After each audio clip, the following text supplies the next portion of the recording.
My parents ignored me every Christmas until the day I bought the most expensive mansion in Atlanta. They showed up on my front porch with a locksmith and forged legal documents fully prepared to steal my home right out from under me. What they did not know was that I was sitting in the pitch-black library waiting for them, and I had filled the house with armed police officers and a live news crew ready to capture the exact moment they broke down my door.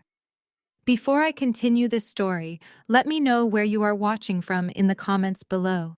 Hit like and subscribe if you have ever had to stand up to a family who underestimated your worth. I am Camille. I am 35 years old, and I am currently standing in the grand foyer of the Buckhead Heritage Club, holding a warm custom-made sweet potato pie in my hands. The air in the club smells like old money expensive cigars and polished mahogany. It is our annual Christmas Eve dinner. For my family, this is not just a holiday meal. It is a highly choreographed social performance. We are supposed to be the picture-perfect, affluent African-American family of Atlanta. My parents, Calvin and Yvonne, demand absolute perfection in every aspect of our public lives. I spent 3 hours baking this pie using my grandmother's original recipe. It was a peace offering. I foolishly believed that a taste of genuine family tradition might finally thaw the ice that has existed between us for years. The valet had just taken my keys and I was brushing the cold December air from my coat when I walked toward the VIP dining room. Before I can even reach the heavy oak doors, they swing open. My mother, Yvonne, steps out and immediately blocks my path. She is wearing a tailored emerald gown, her diamonds catching the light from the massive crystal chandelier above us. She does not smile. She does not offer a holiday greeting. Instead, she reaches into her designer clutch, pulls out a crisp $20 bill, and presses it firmly into my open palm. "You cannot sit with us tonight, Camille," she says.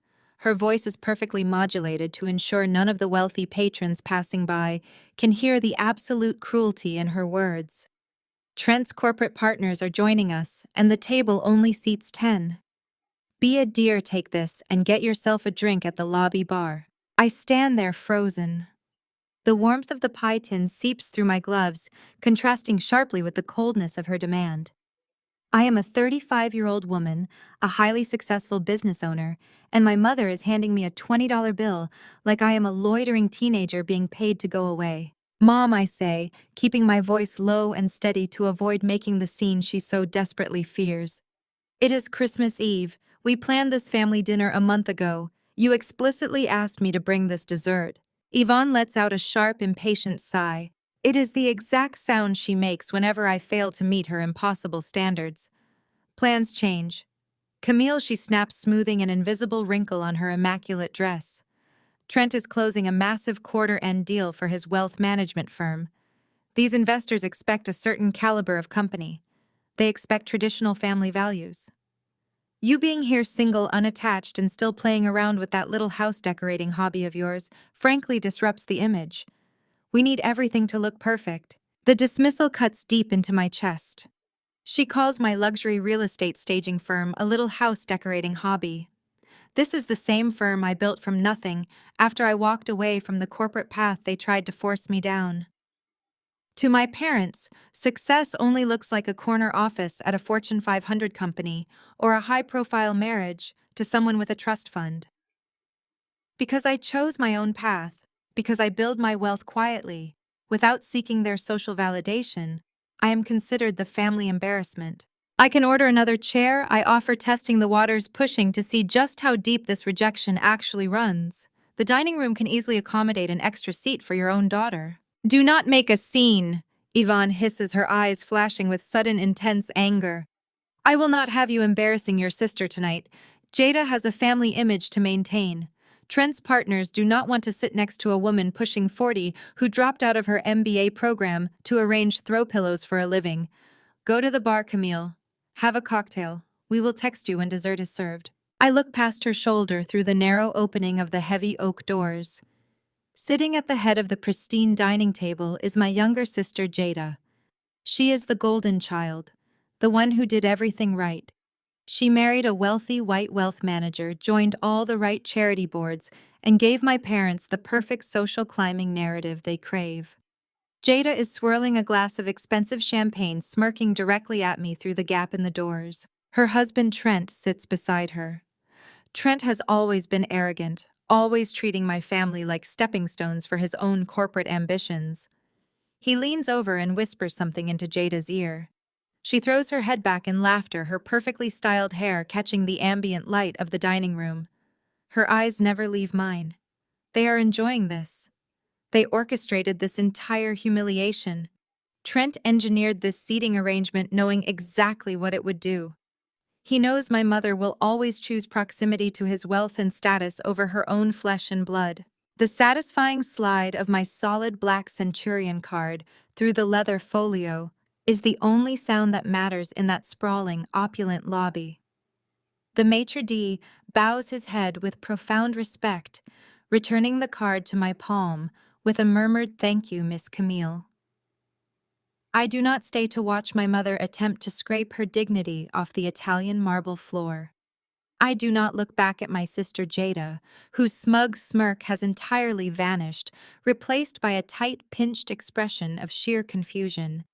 I simply button my tailored winter coat, adjust my leather gloves, and turn my back on the people who have spent my entire adult life trying to make me feel small. I walk toward the heavy brass and glass exit doors, projecting an absolute unbothered calm. Every step is measured and deliberate. But as I near the coat-check alcove tucked away in the shadows of a massive weeping fig plant, I pause to wrap my scarf around my neck. The heavy velvet curtains separating the private lounge from the coat room muffle the ambient jazz music, allowing a sharp, frantic whisper to cut clearly through the air. It is Trent. My perfectly manicured Ivy League-educated brother-in-law is practically vibrating with panic.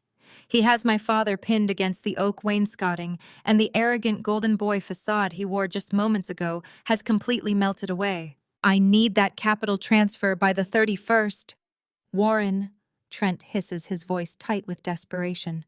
The SEC is scheduling a random audit for the first quarter, and if my partners realize the liquidity is not in the primary holding accounts, the entire firm goes under. I am talking federal charges, Warren. You need to wire the remaining $2 million tomorrow morning. I hold my breath, stepping deeper into the shadow of the alcove. My father, a man who usually dictates every room he enters, looks absolutely terrified. The color has drained from his face, leaving him looking old and hollow in the dim lighting. I do not have $2 million in liquid cash, Trent, my father whispers back, rubbing his temples. I already leveraged the commercial properties in Midtown to cover that bad derivatives bet you made last summer. If Yvonne finds out I remortgaged our primary estate to float your firm, she will divorce me. I am tapped out, son. You have to find another way. Trent steps closer, invading my father's personal space with a sense of entitlement that makes my blood boil. There is no other way, he snarls. You pushed Jada to marry a man who could maintain the lifestyle she expects. You built this image. If my firm collapses, Jada loses the country club memberships, the luxury cars, the private school tuition for the kids. She loses everything, and your friends will know exactly how broke you really are. Do you want your country club buddies knowing you bet your entire family legacy on a sinking ship? Find the money, Warren. Liquidate whatever you have to, but find it. The pieces of the puzzle suddenly snap together in my mind with crystal clarity. The exclusion from the VIP dining room was not just about my mother being a snob. It was about desperate damage control. Trent and my father are actively hiding a massive financial hemorrhage, and they needed to surround themselves with Trent's corporate partners tonight to project an illusion of wealth they no longer possess. My presence as the independent daughter who asks too many sharp questions was a massive liability to their fragile house of cards. They did not banish me because I am a failure. They banished me because they are terrified of being exposed as frauds. I do not wait to hear my father's response. I pivot smoothly and glide through the main exit doors, stepping out into the crisp, biting cold of the Atlanta December night. The valet immediately recognizes me, and within moments, my customized matte black SUV glides smoothly under the portico. I tip the valet, generously slide into the driver's seat, and let the heated leather envelop me. The scent of genuine success, not leveraged debt, fills my car. Before I can even shift into gear, My phone lights up the dashboard console. The caller ID displays the name of my best friend and fiercely loyal corporate attorney, Malik. I tap the screen to answer, and Malik's deep, booming voice fills the quiet cabin of my car. Tell me you are currently sipping overpriced champagne and ignoring your mother's backhanded compliments, Malik says, a smile evident in his tone. I actually just paid for their entire dinner and walked out, I reply smoothly, merging onto the glittering expanse of Peachtree Road. And I happen to overhear my brother-in-law begging my father for $2 million to avoid a federal audit. It seems the golden child's husband is completely broke. Malik lets out a low whistle. Well then, my timing is absolutely impeccable, he says, his tone shifting from casual to razor-sharp business. The ink is entirely dry, Camille. The wire transfers cleared escrow 30 minutes ago. The keys to the $6.5 million Harrington estate are officially yours. A clean all-cash closing. No mortgages, no silent partners, just you owning the most coveted piece of historic real estate in Buckhead. A profound sense of victory settles over me.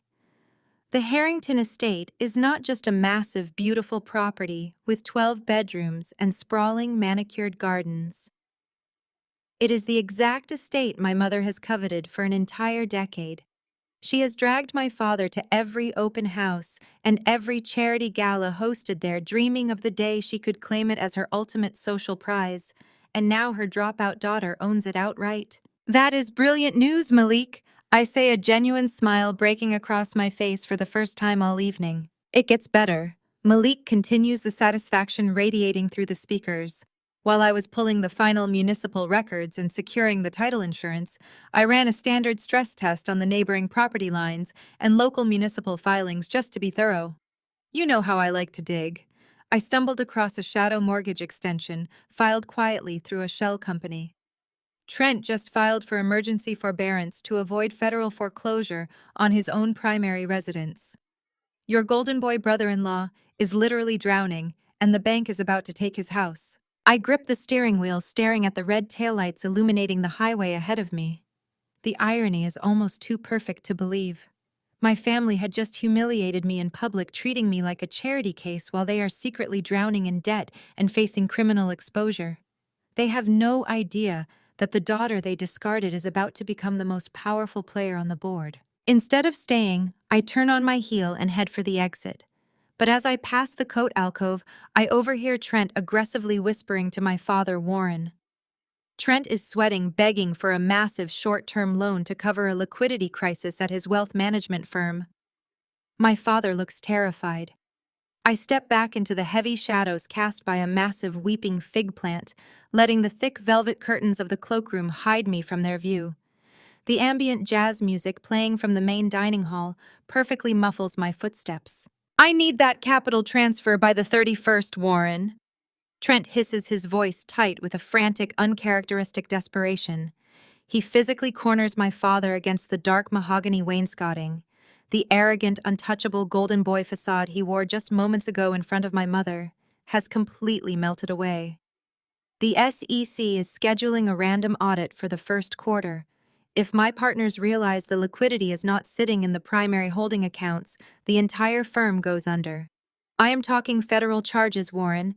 You need to wire the remaining $2 million tomorrow morning. My father, a man who usually dictates the temperature of every room he enters, looks absolutely hollowed out.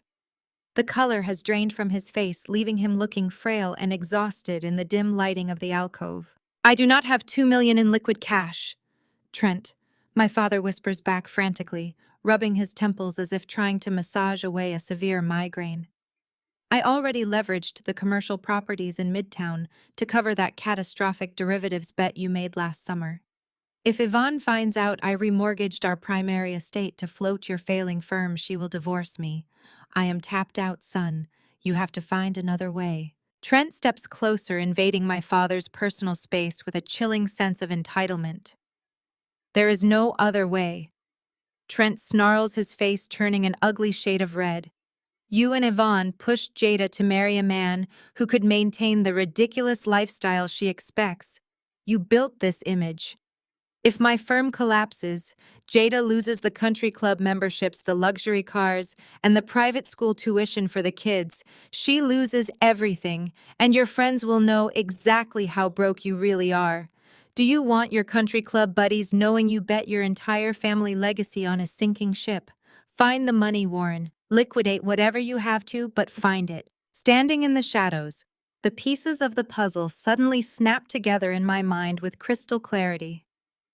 My exclusion from the VIP dining room tonight was never just about my mother being a snob. It was an act of desperate damage control.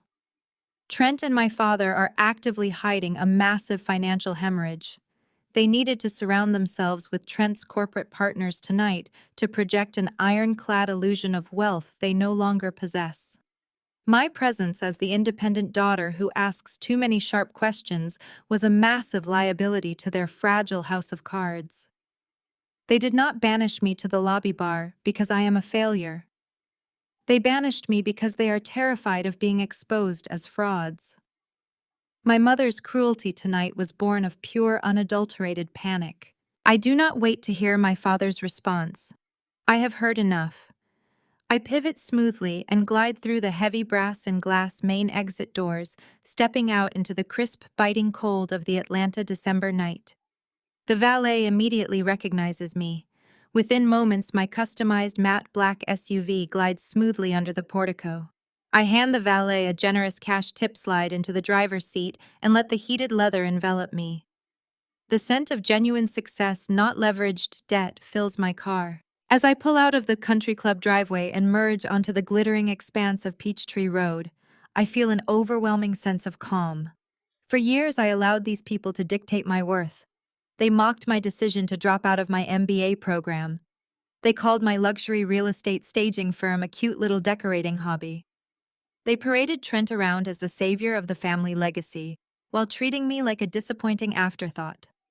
Yet here they are, crumbling under the weight of their own lies, begging each other for survival money in a coat closet, while wearing clothes bought on fraudulent credit. I think about my warehouse downtown filled floor to ceiling with exclusive designer furniture, custom artwork, and imported rugs. I think about the 50-person crew I employ, the fleet of moving trucks bearing my company logo, and the multi-million-dollar developer contracts I secure every single quarter. My family never asked to see my balance sheets. They assumed that because I was a woman working in a creative field, I must be struggling. They assumed my quietness at family dinners was shame, when in reality, it was just the exhausted peace of a woman who had spent all week building an empire. Trent plays with other people's money and loses it. I take empty, echoing mansions and transform them into irresistible dreams that sell for millions over asking price. I create tangible value. He creates illusions. Before I can even shift into a higher gear, my phone lights up the dashboard console. The caller ID displays the name of my best friend and fiercely loyal corporate attorney, Malik. I tap the screen to answer, and Malik's deep, resonant voice fills the quiet cabin of my car. Tell me you are currently sipping overpriced champagne and ignoring your mother's backhanded compliments, Malik says, a warm smile evident in his tone. I actually just paid for their entire dinner and walked out. I reply smoothly, watching the city skyline reflect in my rearview mirror. And I happened to overhear my brother-in-law begging my father for $2 million to avoid a federal audit. It seems the golden child's husband is completely broke. Malik lets out a low whistle of appreciation. Well then, my timing is absolutely impeccable, he says, his tone shifting from casual banter to razor-sharp business focus. The ink is entirely dry, Camille. The wire transfers cleared escrow 30 minutes ago. The keys to the $6.5 million Harrington estate are officially yours. A clean all-cash closing. No mortgages, no silent partners, just you owning the most coveted piece of historic real estate in Buckhead. A profound sense of victory settles over my shoulders. The Harrington estate is not just a massive, beautiful property with 12 bedrooms and sprawling manicured gardens. It is the exact estate my mother has coveted for an entire decade. She has dragged my father to every open house and every charity gala hosted there, dreaming of the day she could claim it as her ultimate social prize. And now her dropout daughter owns it outright. That is brilliant news, Malik, I say. a genuine smile breaking across my face for the first time all evening. It gets better. Malik continues, the satisfaction radiating through the speakers.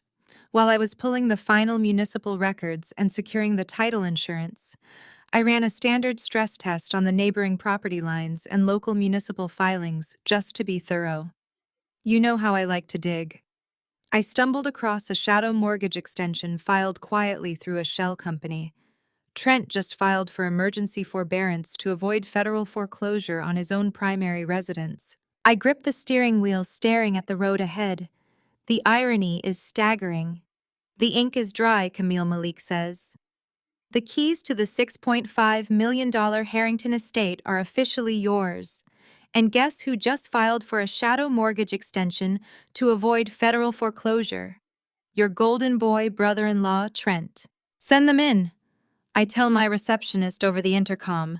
I do not stand up to greet them. I remain perfectly centered in my ergonomic leather chair behind my custom marble desk, projecting absolute stillness. The heavy glass doors to my executive suite swing open with violent force. My mother, Yvonne, marches in first. She is wearing a structured tweed suit that practically screams old money aspiration. Jada follows close behind her, clutching a designer handbag like a protective shield. My father, Warren, trails them with his shoulders squared, while Trent brings up the rear. Trent surveys my expansive downtown office with a look of undisguised disdain. He eyes my team of junior designers working in the glass-walled conference room across the hall and lets out a condescending scoff. He actually picks up a heavy piece of imported Italian marble from my material sample tray, tosses it lightly in the air, and sets it back down with a loud clatter. He is treating my multi-million-dollar design firm like a cute little lemonade stand that I set up for fun. Yvonne does not offer a greeting. She does not ask how my morning is going. She marches directly to my desk and slams a crumpled copy of Atlanta Luxury Living down on the pristine surface. My own face stares back at me from the glossy cover right above the headline, crowning me the queen of real estate design. You are going to sign that house over to Trent's Limited Liability Company immediately, Yvonne demands. Her voice is a harsh, commanding whip crack. It is not a request. It is an order delivered by a woman who has spent her entire life expecting total obedience from her children. I look down at the magazine and then slowly look up at my mother. I fold my hands together, resting them on the cool marble of my desk. Sign my house over to Trent, I say, keeping my tone completely flat. The historic estate I just purchased with my own cash. Are you out of your mind? Jada steps forward, her face twisted with an ugly mixture of deep-seated jealousy and sheer entitlement. Do not play dumb. Jada snaps, leaning over my desk. You know exactly what is happening. Trent's wealth management firm is restructuring. He needs a high-status property to host his high-net-worth investors and international clients. He has to project absolute financial stability to save his firm from going under. You are a single woman with no children and no husband. What in the world do you need a historic estate with 12 bedrooms for? It is entirely selfish for you to hoard a property like that when your own sister is facing a public lifestyle downgrade. You owe this family your cooperation. I let out a short, dry laugh. The audacity is actually breathtaking.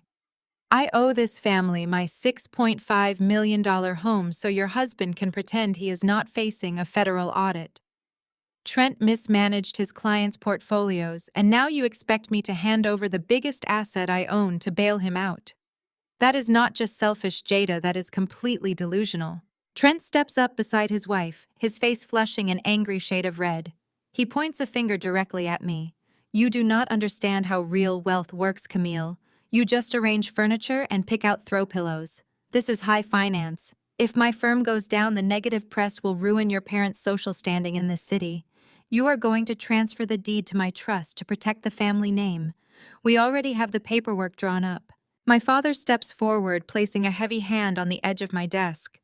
He looks down at me, attempting to use the same patriarchal intimidation tactics that worked on me when I was a teenager.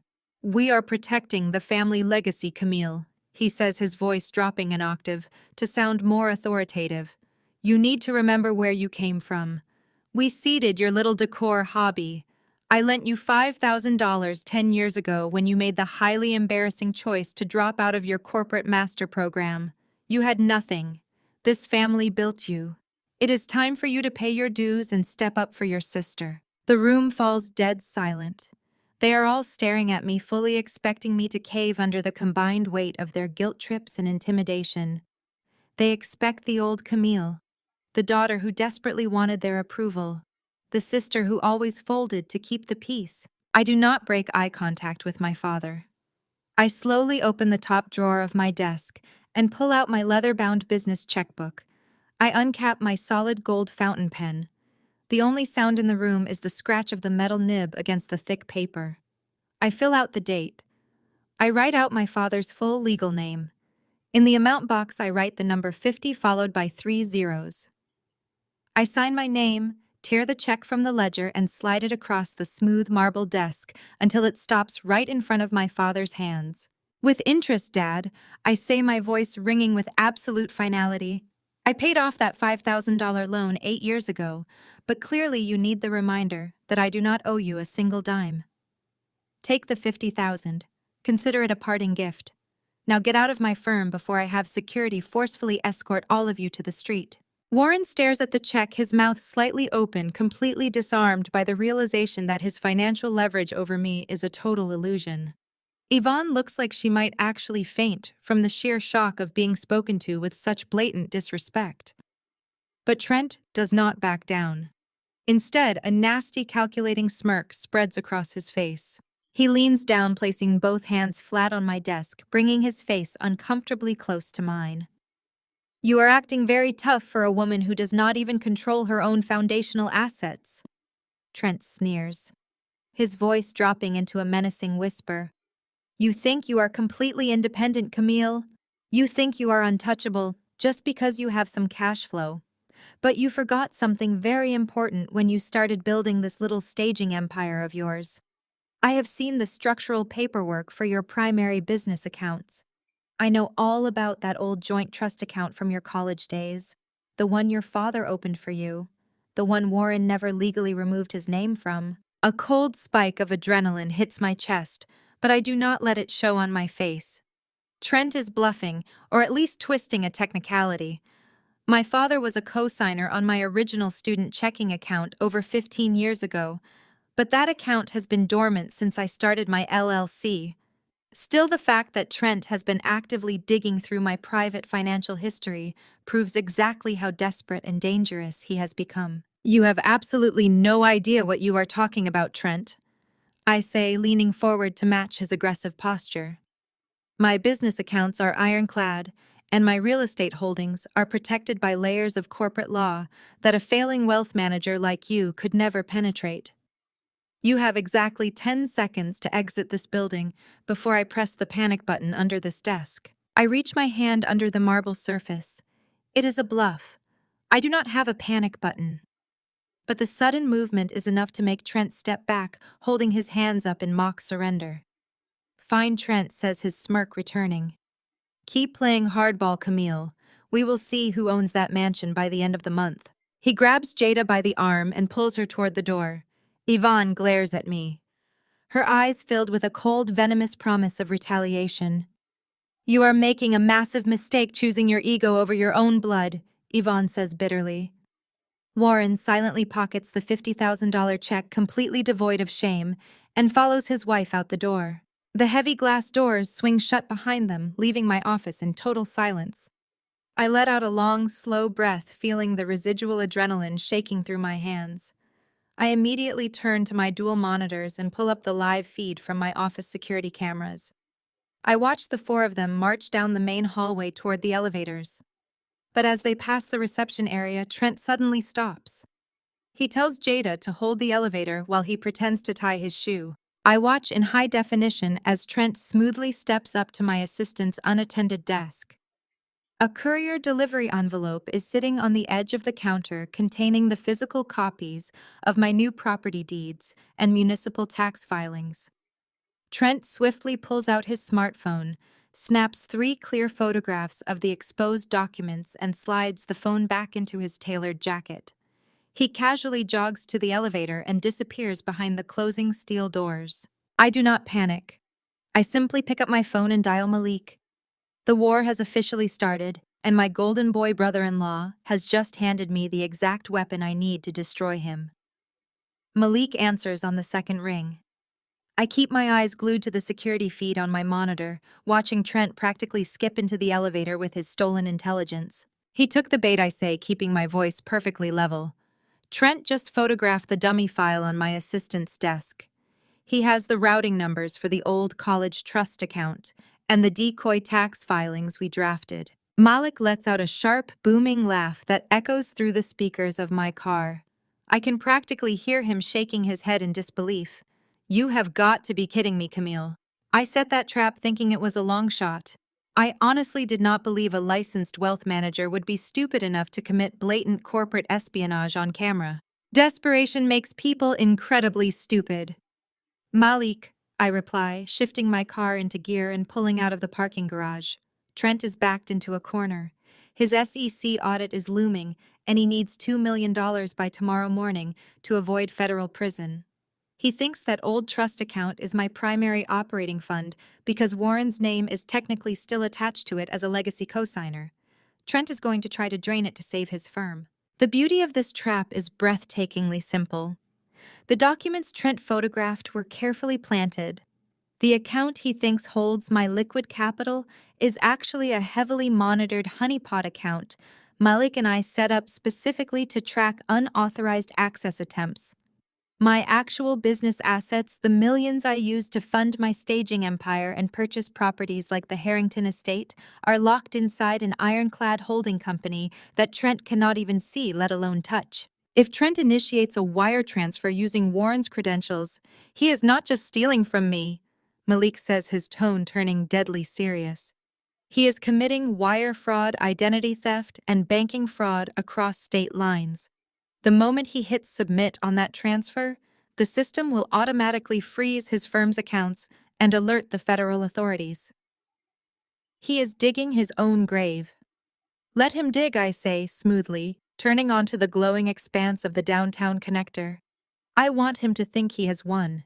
48 hours later, I am standing in the grand ballroom of the Harrington estate. The space is an absolute masterpiece of historic architecture. Massive floor-to-ceiling arched windows allow the crisp afternoon sunlight to pour over the original herringbone hardwood floors. Crystal chandeliers the size of small cars hang from the intricately painted ceiling. My 50-person staging crew is moving like a well-oiled machine, carefully placing custom velvet sofas, imported silk rugs, and contemporary abstract art to modernize the classic space. The smell of expensive lemon oil and fresh eucalyptus fills the air. For a decade, my mother Yvonne treated this estate like a museum she was not allowed to enter. She would drive past the wrought iron gates and bitterly complain that the current owners did not appreciate the social power of the property. Now I own every single brick. My phone vibrates heavily in the pocket of my tailored blazer. I pull it out and see a high-priority security alert from my commercial bank. An unauthorized wire transfer in the exact amount of $2 million has just been initiated from the Decoy Trust account. The destination routing number belongs to Blackwood Wealth Management, Trent's firm. The authorization signature provided electronically matches my father Warren. Trent actually did it. He forged my father's signature to steal what he thought was my money. I text Malik a single sentence: execute the contingency.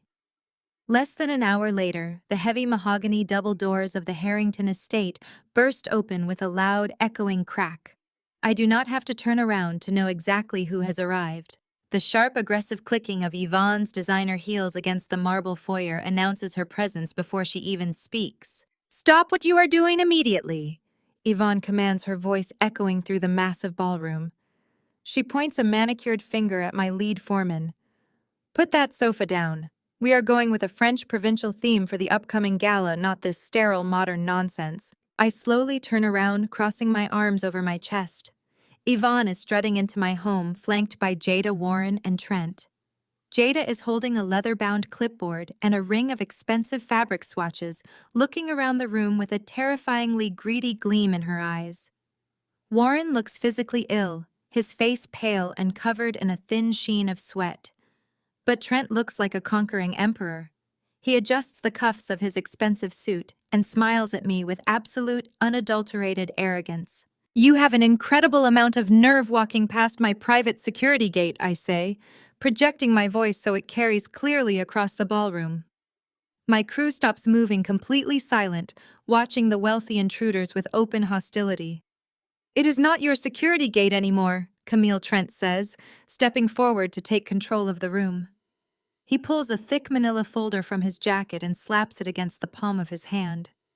"It is mine." I raise an eyebrow, maintaining my relaxed posture. "Is that right?" Jada steps up beside her husband, flipping her perfectly styled hair over her shoulder. "You really thought you could outsmart us, Camille?" She laughs, a high, grating sound that grates against my nerves. "Trent found the massive financial discrepancies in your business accounts. He knows you have been shifting money illegally to fund your little interior design hobby. He had to step in and freeze your assets to protect the family from being implicated in your mess." Yvonne shakes her head, looking at me with profound disgust. "I told you that dropping out of your MBA program would ruin you, Camille. You tried to play in the big leagues and you failed. Thankfully, Trent was smart enough to intercept your fraudulent accounts before the bank seized this property. He has graciously agreed to transfer the deed of the Harrington estate into his firm's holding trust to save the family from public humiliation. Now gather your workers and leave. Jada has a charity gala to plan." The sheer delusion of their reality is fascinating to witness. Trent actually convinced them that he was saving the family. He convinced my mother and sister that I was the one committing fraud, and that seizing my house was an act of corporate heroism. He is using their blind faith in his golden boy image to cover up his own desperate crimes. I look directly at my father. Warren has not spoken a single word since crossing the threshold.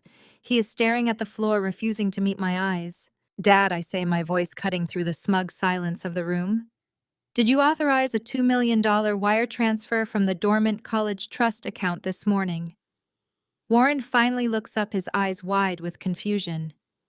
"What are you talking about? I have not touched that account in 15 years. I do not even have the login credentials anymore." I shift my gaze to Trent. The arrogant smirk on his face falters just a fraction of an inch. A tiny bead of sweat forms at his temple. "That is very interesting," I say, taking a slow, deliberate step toward them. "Because an hour ago, someone used your exact electronic signature to drain $2 million from that account. The money was wired directly into the primary operating fund of Blackwood Wealth Management." Yvonne frowns, looking back and forth between me and Trent. "Trent, what is she talking about? You said you froze her accounts to protect the family." "I did." Trent snaps, his voice suddenly higher, thinner. "She is lying, Yvonne. She is backed into a corner and she is lying to save face. I have the documentation right here." "You have nothing." "Trent?" I say, my tone dropping into a cold, dangerous register. "The tax filings and routing numbers you photographed off my assistant's desk were completely fake. We left them there specifically for you. That account you just tried to drain was a honeypot. It does not hold my capital. It is a decoy account jointly monitored by my legal team and the Federal Bank Fraud Division." The blood drains entirely from Trent's face. He takes a staggering step backward, bumping into Jada. "You forged my father's signature to initiate a fraudulent wire transfer across state lines." I continue, relentlessly closing the distance between us. "You did it because your wealth management firm is completely insolvent. You leveraged your clients' portfolios on terrible derivatives, your shadow mortgage is in default, and your SEC audit is tomorrow morning. You thought you could steal my money to float your sinking ship. But the moment you hit submit on that wire transfer, you did not save your firm, Trent. You triggered an automatic federal alert for felony wire fraud and corporate espionage." Warren lets out a strangled gasp. "You forged my signature," he whispers, staring at Trent with absolute horror. "You committed federal fraud in my name." Trent shakes his head frantically, backing away toward the heavy mahogany doors. "No, Warren, listen to me. I had to do it. The firm was going under. I was going to pay it back. I just needed the capital to pass the audit." Jada drops her clipboard. The heavy leather hits the hardwood floor with a loud crack. The fabric swatches scatter across the imported rug.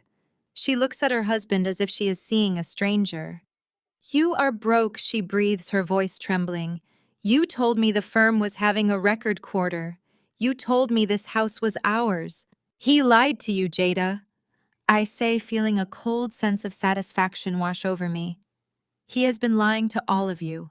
He is not a financial genius. He is a desperate criminal who just dragged this entire family into a federal investigation to save his own skin." Yvonne looks absolutely shattered. The immaculate old money facade she has maintained for decades cracks and falls away, leaving behind a terrified, status-obsessed woman staring at the ruins of her social legacy. She reaches out to grab Warren's arm, but he pulls away violently, his chest heaving with panic. Outside the floor-to-ceiling windows, the flashing red and blue lights of unmarked federal vehicles pull through the wrought iron gates of the estate. The tires crunch loudly against the gravel driveway. Malik steps out of the lead vehicle, flanked by 3 men wearing dark suits and serious expressions. Trent turns and bolts for the door, but he is entirely out of time. The heavy mahogany panels swing open before he can reach the brass handles. Malik stands in the doorway, holding a thick stack of genuine legal warrants, his eyes locking onto Trent with cold, calculated precision. "Trent, Blackwood." Malik says, his voice echoing through the silent ballroom. "I suggest you step away from the door and keep your hands exactly where I can see them." I watch the live feed in high definition as Trent slides his smartphone back into his tailored jacket, shooting a furtive glance down the hallway before jogging to catch the elevator. The heavy steel doors close, swallowing him and my toxic family whole. I do not panic. I do not rush out to stop him. I lean back in my ergonomic leather chair, pick up my phone, and hit speed dial. Malik answers on the first ring. "The bait was taken," I say, my voice perfectly steady. "Trent just photographed the dummy file on my assistant's desk. He has the routing numbers for the old college trust account and the decoy transfer authorizations we drafted." A deep, resonant laugh booms through the phone. I can practically hear Malik shaking his head in disbelief. "You have got to be kidding me, Camille. I set that trap thinking it was a massive long shot. I honestly did not believe a licensed wealth manager would be stupid enough to commit blatant corporate espionage on camera in broad daylight. Desperation breeds stupidity." I reply, swiveling my chair to look out at the Atlanta skyline. Trent is backed into a corner. His firm is bleeding capital, his SEC audit is looming, and he needs $2 million by tomorrow morning to avoid federal prison. He thinks that old joint account is my primary operating fund because Warren's name is technically still attached to it as a legacy co-signer. He is going to try to drain it to save himself, and he thinks he can take the Harrington estate down with it. The beauty of this trap is its absolute simplicity. The documents Trent photographed were not my actual financials. My real business assets, the millions I used to fund my staging empire and purchase luxury properties, are locked inside an ironclad holding company that Trent cannot even see, let alone touch. The account he thinks holds my liquid capital is a heavily monitored honeypot account Malik and I set up specifically to track unauthorized access attempts. If Trent initiates a wire transfer using your father's legacy credentials, he is not just stealing from you, Malik says, his tone turning deadly serious. He is committing federal wire fraud, identity theft, and banking fraud across state lines. The moment he hits submit on that transfer, the banking system will automatically freeze his firm's operating accounts and alert the federal authorities. He is digging his own grave. Let him dig, I say smoothly. I want him to think he has won. The next 48 hours are a masterclass in psychological warfare.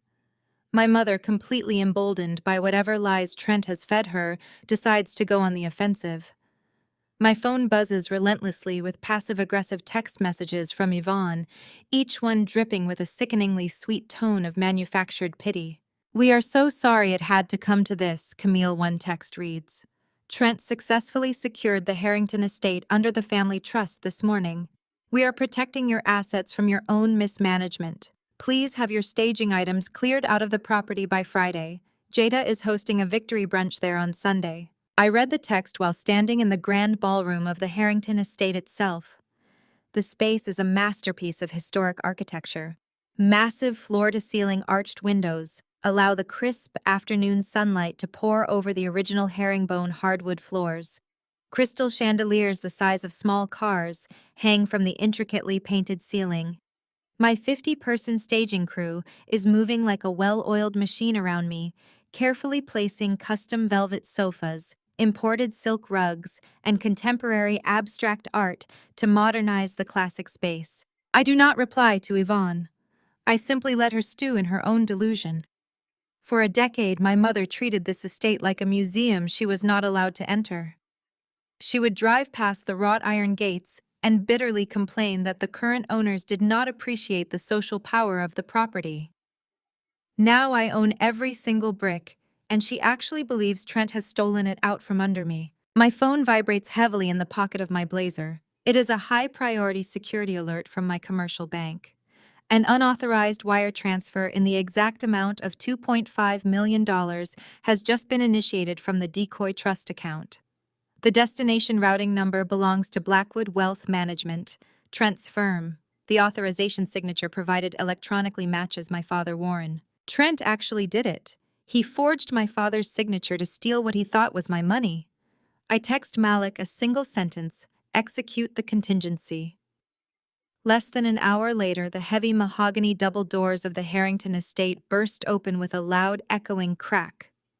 I do not have to turn around to know exactly who has arrived. The sharp, aggressive clicking of Yvonne's designer heels against the marble foyer announces her presence before she even speaks. "Stop what you are doing immediately!" Yvonne commands, her voice echoing through the massive ballroom. She points a manicured finger at my lead foreman. "Put that sofa down. We are going with a French provincial theme for Sunday's gala, not this sterile modern nonsense." I slowly turn around, crossing my arms over my chest. Yvonne is strutting into my home, flanked by Jada, Warren, and Trent. Jada is holding a leather-bound clipboard and a ring of expensive fabric swatches, looking around the room with a terrifyingly greedy gleam in her eyes. Warren looks physically ill, his face pale and covered in a thin sheen of sweat. But Trent looks like a conquering emperor. He adjusts the cuffs of his tailored suit and smiles at me with absolute, unadulterated arrogance. "You have an incredible amount of nerve walking past my private security gate," I say, projecting my voice so it carries clearly across the ballroom. My crew stops moving, standing completely silent, watching the wealthy intruders with open hostility.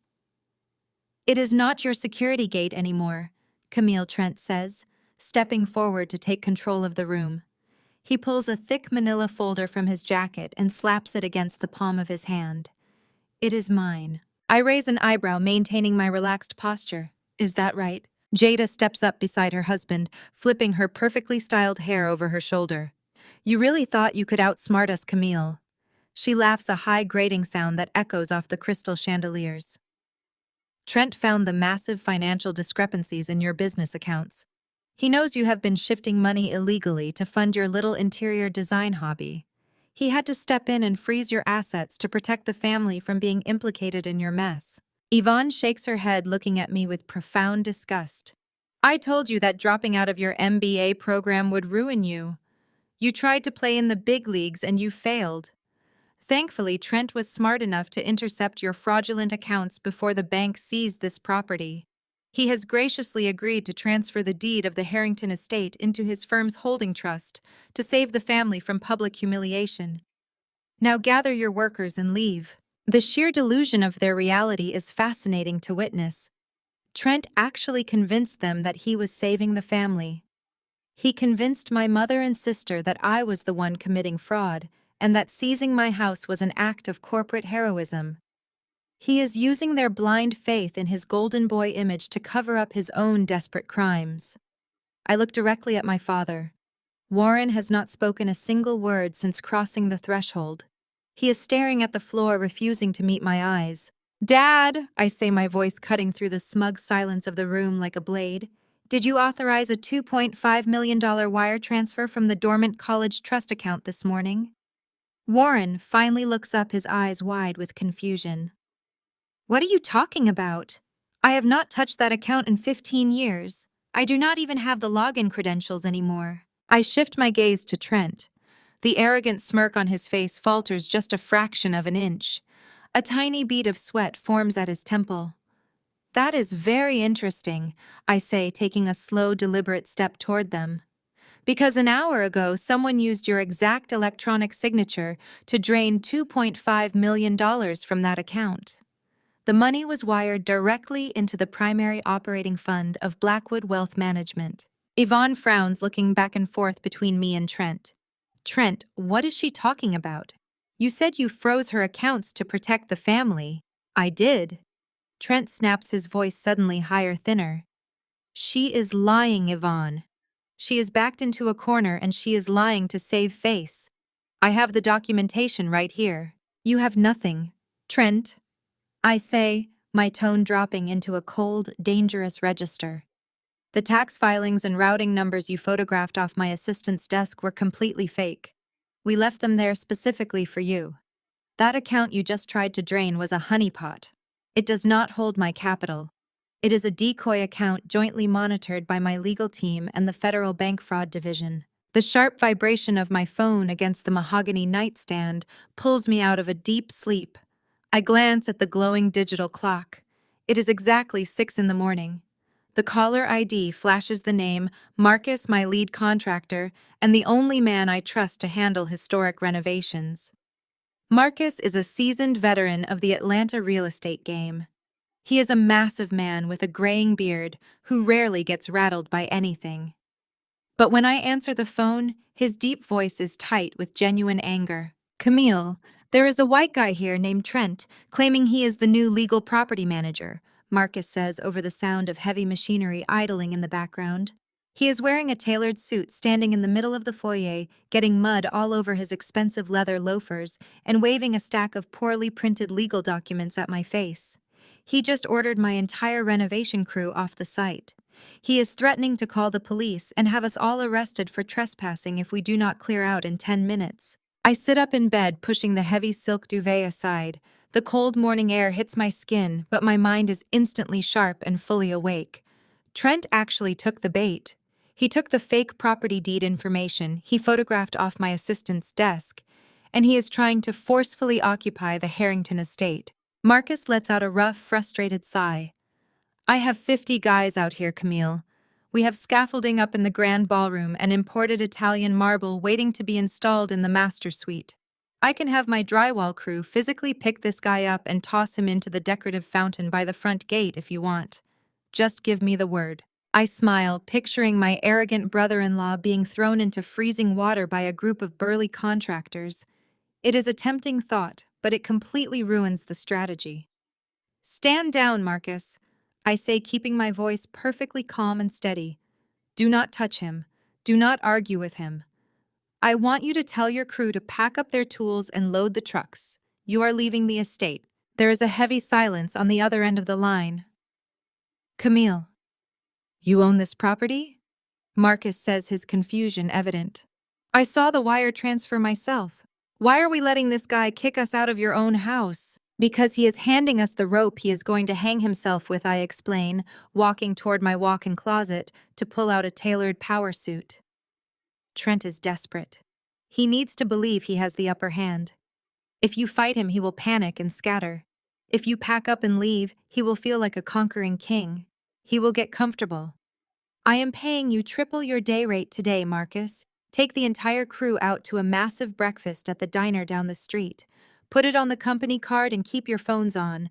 I will call you when it is time to come back. Marcus chuckles, a low, rumbling sound of understanding. You are setting a trap. Understood, boss. We are rolling out. I end the call and immediately dial Malik. My corporate attorney answers on the second ring, sounding entirely too alert for 6:15 in the morning. Please tell me the fish is on the line. Malik says, the anticipation practically humming through the phone speaker. Trent is currently standing in the foyer of the Harrington estate, I reply, pulling a crisp white silk blouse from its hanger. He is waving around the dummy documents he photographed in my office, and he just kicked my entire 50-person renovation crew off the property. He thinks he owns the house. Malik lets out a sharp bark of laughter. This is absolute perfection, Camille. Do you realize what he has just done? He took photographs of fake transfer deeds and a decoy trust account.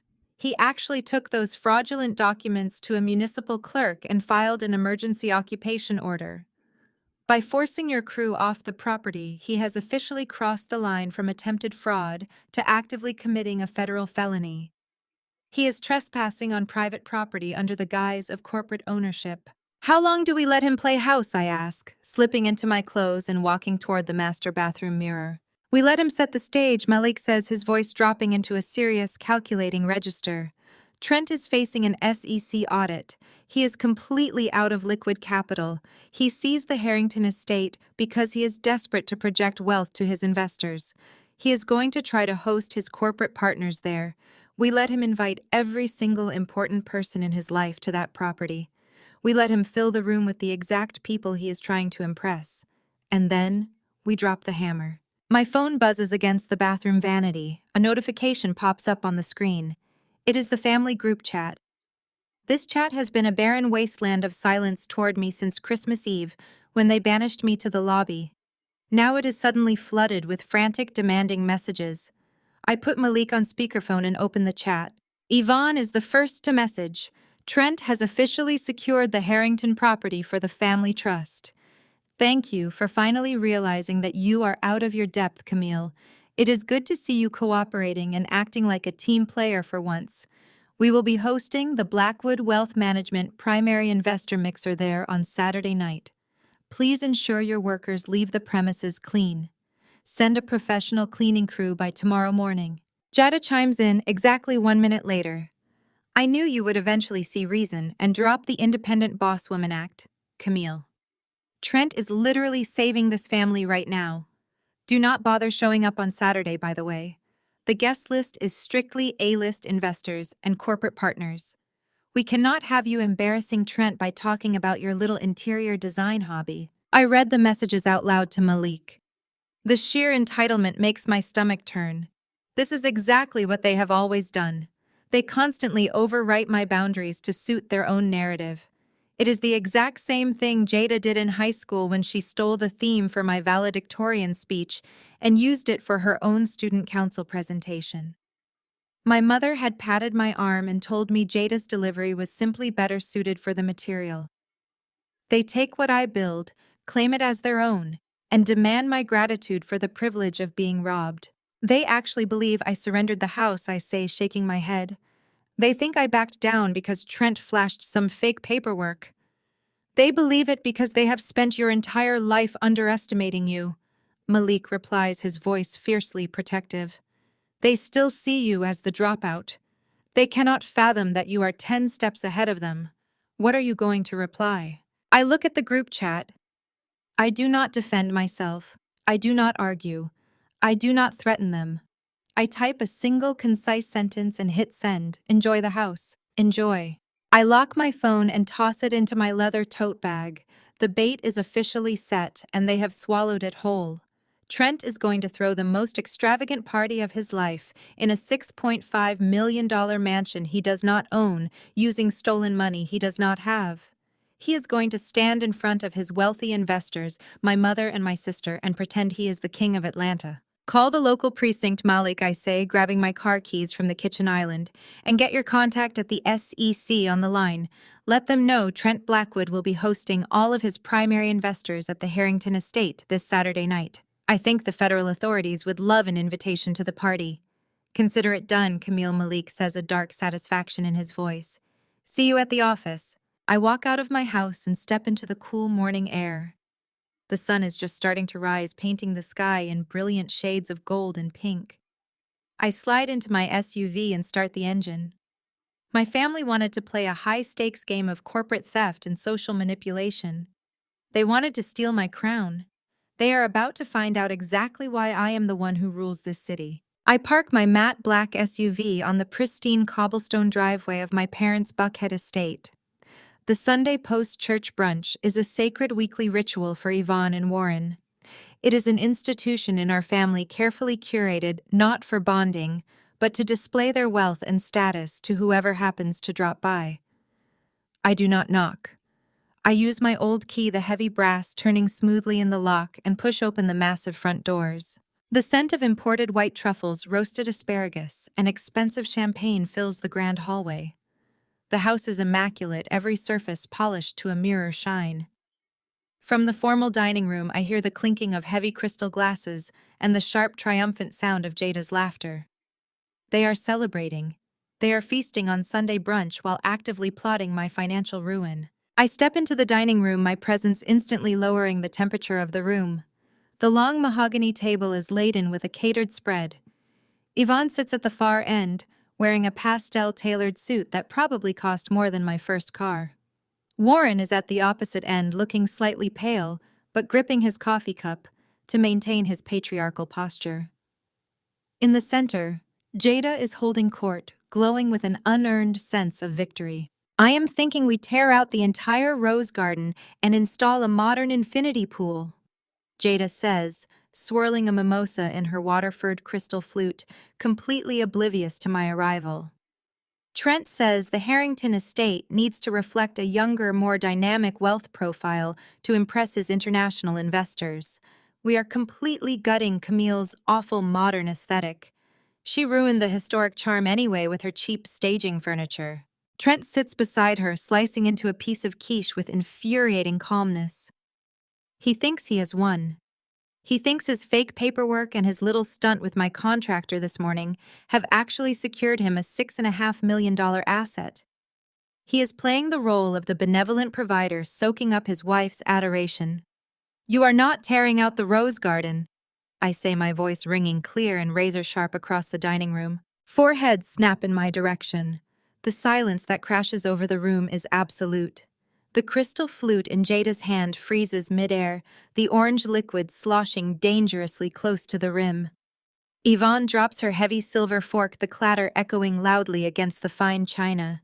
"Camille," Yvonne says, recovering her composure with a practiced icy glare, "you are interrupting our family brunch. And frankly, considering your erratic and hostile behavior lately, you are not welcome here. We asked you to clear your belongings out of the Harrington property by Friday. Trent was more than generous to give you that much time to vacate." I walk slowly toward the table, keeping my posture perfectly straight. I do not let the hurt show. I do not let them see that their betrayal stings. I lock my eyes directly onto Trent. "You went to my house this morning," I say, keeping my tone deadly calm, letting the weight of my words settle over the room. "You walked onto my private property, harassed my lead contractor, and ordered my 50-person renovation crew to leave." Trent wipes his mouth with a linen napkin, leans back in his dining chair, and crosses his arms over his chest. The sheer arrogance rolling off him is suffocating. He looks at me not as a formidable business owner, but as a pesky, insignificant insect he has successfully swatted away. He actually smiles, a condescending smirk that makes my blood boil. "It is not your house anymore, Camille," Trent says, his voice dripping with mock pity. "I told you I was stepping in to protect the family from your financial mess. You are playing a very dangerous game, shifting money around to fund your little staging projects. I took the necessary legal steps to secure the property under the Blackwood Holding Trust. The estate is officially under my management." "Legal steps," I repeat, letting out a short, sharp laugh. "You took photos of decoy documents off my assistant's desk, Trent. You initiated a fraudulent wire transfer from a dormant honeypot account. You are playing with federal felonies, and you think you are untouchable because you are wearing a designer suit." Jada slams her mimosa glass down on the table, spilling juice and champagne onto the pristine white linen tablecloth. "Stop lying, Camille," she shouts, her face flushing an angry mottled red. "Trent showed us the bank statements. He showed us the transfer records. We know you are broke. We know you leveraged yourself into a corner trying to buy a house you could never afford just to spite Mom. Trent saved you from a federal foreclosure, and instead of saying thank you, you are standing here throwing a tantrum like a child." "I bought that house in cash, Jada," I say, my voice dropping to a dangerous whisper. "I do not have a mortgage. I do not have silent investors. I own it outright. The only person drowning in debt at this table is your husband." Warren finally speaks up, his voice tight and strained. "Enough of this nonsense, Camille. Trent has the paperwork. It is done. Accept it with some grace and stop trying to destroy your sister's happiness. Trent smirks. It is a slow, predatory smile. He reaches into the breast pocket of his jacket and pulls out a thick, folded stack of legal papers. He tosses them casually onto the dining table. They slide across the polished wood, stopping right in front of my hands. "Read it and weep, Camille," Trent says, leaning his elbows on the table, exuding total confidence. "You left your primary corporate trust completely exposed. You gave Warren legacy power of attorney on your foundational accounts years ago. I simply utilized your father's legal authority to execute a transfer of assets. It is a completely airtight corporate restructuring. The house belongs to my LLC now." I look down at the stack of papers. The top document is a quitclaim deed for the Harrington estate. Beneath it is a sweeping power of attorney document granting Trent full executive control over my business holdings and personal real estate. The legal jargon is dense, designed to confuse and intimidate, but the purpose is entirely clear. He is trying to legally steal my property to use as collateral for his failing wealth management firm. He is attempting to build a wall of fraudulent legal immunity around himself. I pick up the papers. The weight of the fraudulent documents feels incredibly heavy in my hands. I flip past the property descriptions, past the municipal filing codes, straight to the final page where the authorization signatures are located. My eyes scan the black ink, and a cold, sharp shock of adrenaline hits my chest. The primary signature line is forged. Trent has perfectly replicated my signature, likely traced from the dummy files he photographed in my office. But that is not what makes the breath catch in my throat. That is not what makes the room suddenly spin. Below my forged signature are two perfectly authentic, instantly recognizable signatures. I look at the signatures. My parents, Warren and Yvonne, signed as legal witnesses, effectively transferring my $6.5 million property into Trent's failing trust. I stare at the wet ink of my parents' signatures. Warren and Yvonne, my own flesh and blood. They did not just stand by while Trent forged my name, they actively participated in the theft. They sat in a room, watched Trent forge my signature on a legal document designed to strip me of everything I have built, and they picked up a pen and validated it. The betrayal is so profound, so completely absolute, that for a fraction of a second my brain simply refuses to process the visual information. I let the heavy stack of fraudulent papers drop from my hands. They hit the mahogany dining table with a dull thud, sliding to rest next to a silver platter of untouched pastries. The crystal chandeliers overhead seemed to hum in the deafening silence of the dining room. The scent of expensive roasted espresso and fresh lilies suddenly makes my stomach turn. I look at my father first. Warren is staring intently at his half-empty coffee cup. His broad shoulders are rigid, his jaw is clenched tight, but he absolutely refuses to look up. He is a coward hiding behind the manicured authority of his wife. He is letting Yvonne do the dirty work, just as he always has. He built his entire identity on being the strong, patriarchal protector of this family, but right now he looks like a frightened old man aiding and abetting a criminal. So I turn my gaze to my mother. Yvonne does not flinch. She does not look away. She does not show a single ounce of shame, guilt, or remorse. Instead, she reaches out, picks up her linen napkin, and elegantly dabs the corner of her perfectly painted mouth. She meets my stare with a chilling, absolute calmness that makes the blood run freezing cold in my veins. She is completely unbothered by the fact that I have just caught her actively participating in a federal crime against her own daughter. "Do not look at me with that ridiculous, dramatic expression," Camille Yvonne says, her voice perfectly steady and dripping with elite condescension. "We did what we had to do. You forced our hand by being completely unreasonable." Unreasonable, I repeat, my voice dangerously low. "You witnessed a forged quitclaim deed. You signed your names to a fraudulent power of attorney. You committed a felony to steal my home and my business. We are protecting the family legacy." Camille Yvonne counters, her tone sharpening into a harsh reprimand. "You are unattached and selfish. You have no husband, no children, and absolutely no sense of duty to the people who raised you." Jada has a family image to maintain. Trent has a highly respected firm to run. You were hoarding a $6 million historic estate just to prove a point while your sister was facing public humiliation. We stepped in to correct your selfish behavior. I let out a breath that feels like shattered glass scraping against my throat. The sheer audacity is suffocating. They are not just stealing my assets. They have actively convinced themselves that they are the victims, and that stealing my money is a righteous act of family preservation. They view my wealth as a communal resource meant to be harvested whenever Trent makes a terrible business decision. You are going to prison, I say, keeping my eyes locked on Yvonne.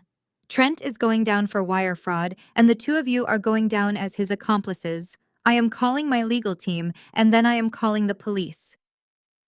Trent steps forward, his chest puffed out, ready to deliver a threat, but Yvonne holds up a single manicured hand to silence him.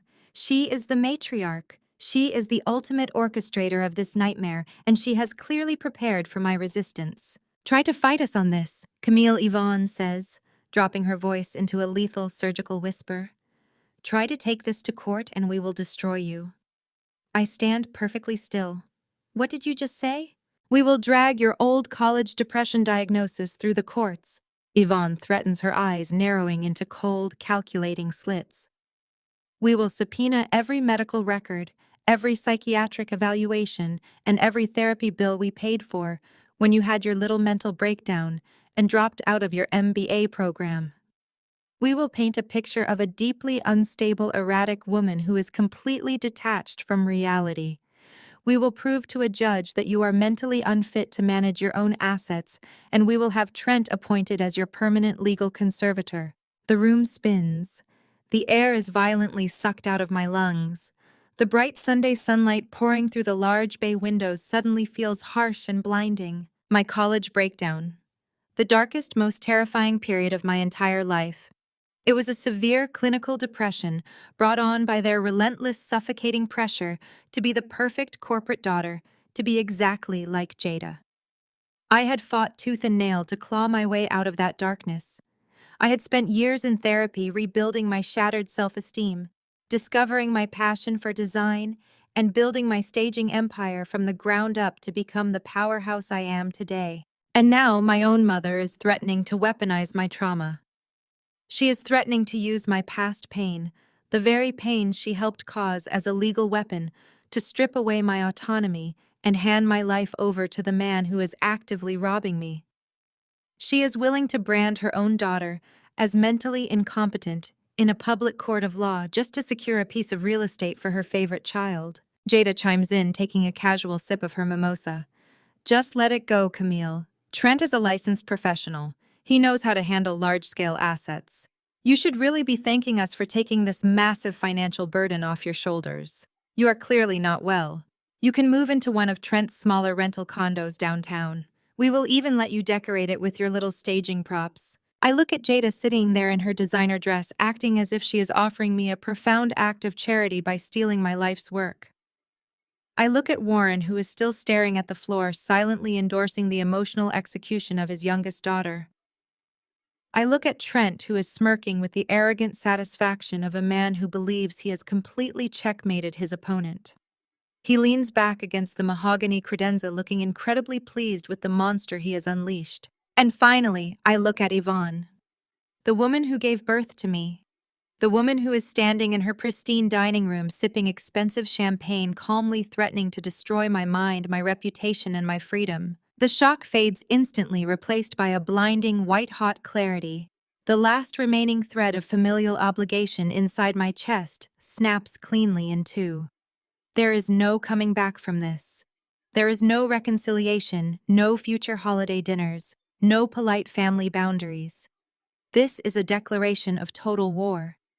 They wanted to play dirty. They have absolutely no idea what kind of monster they just created. My own parents are willing to commit a felony and destroy my mental health record just to bail out their white golden boy son-in-law. The silence in the dining room is heavy, suffocating, and thick with anticipation. My own parents are willing to commit a felony and destroy my mental health record just to bail out their white golden boy son-in-law. They are all staring at me, waiting for the inevitable explosion.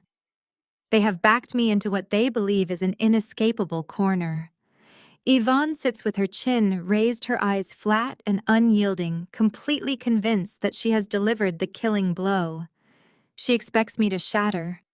She expects the old Camille, the daughter who spent her entire adolescence weeping in this very room, begging for their approval and crumbling under the weight of their impossible standards. She expects me to throw my hands in the air, scream about the injustice of it all, and ultimately fold.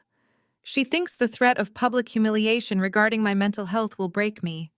My mind briefly flashes back to that dark, terrible year in college.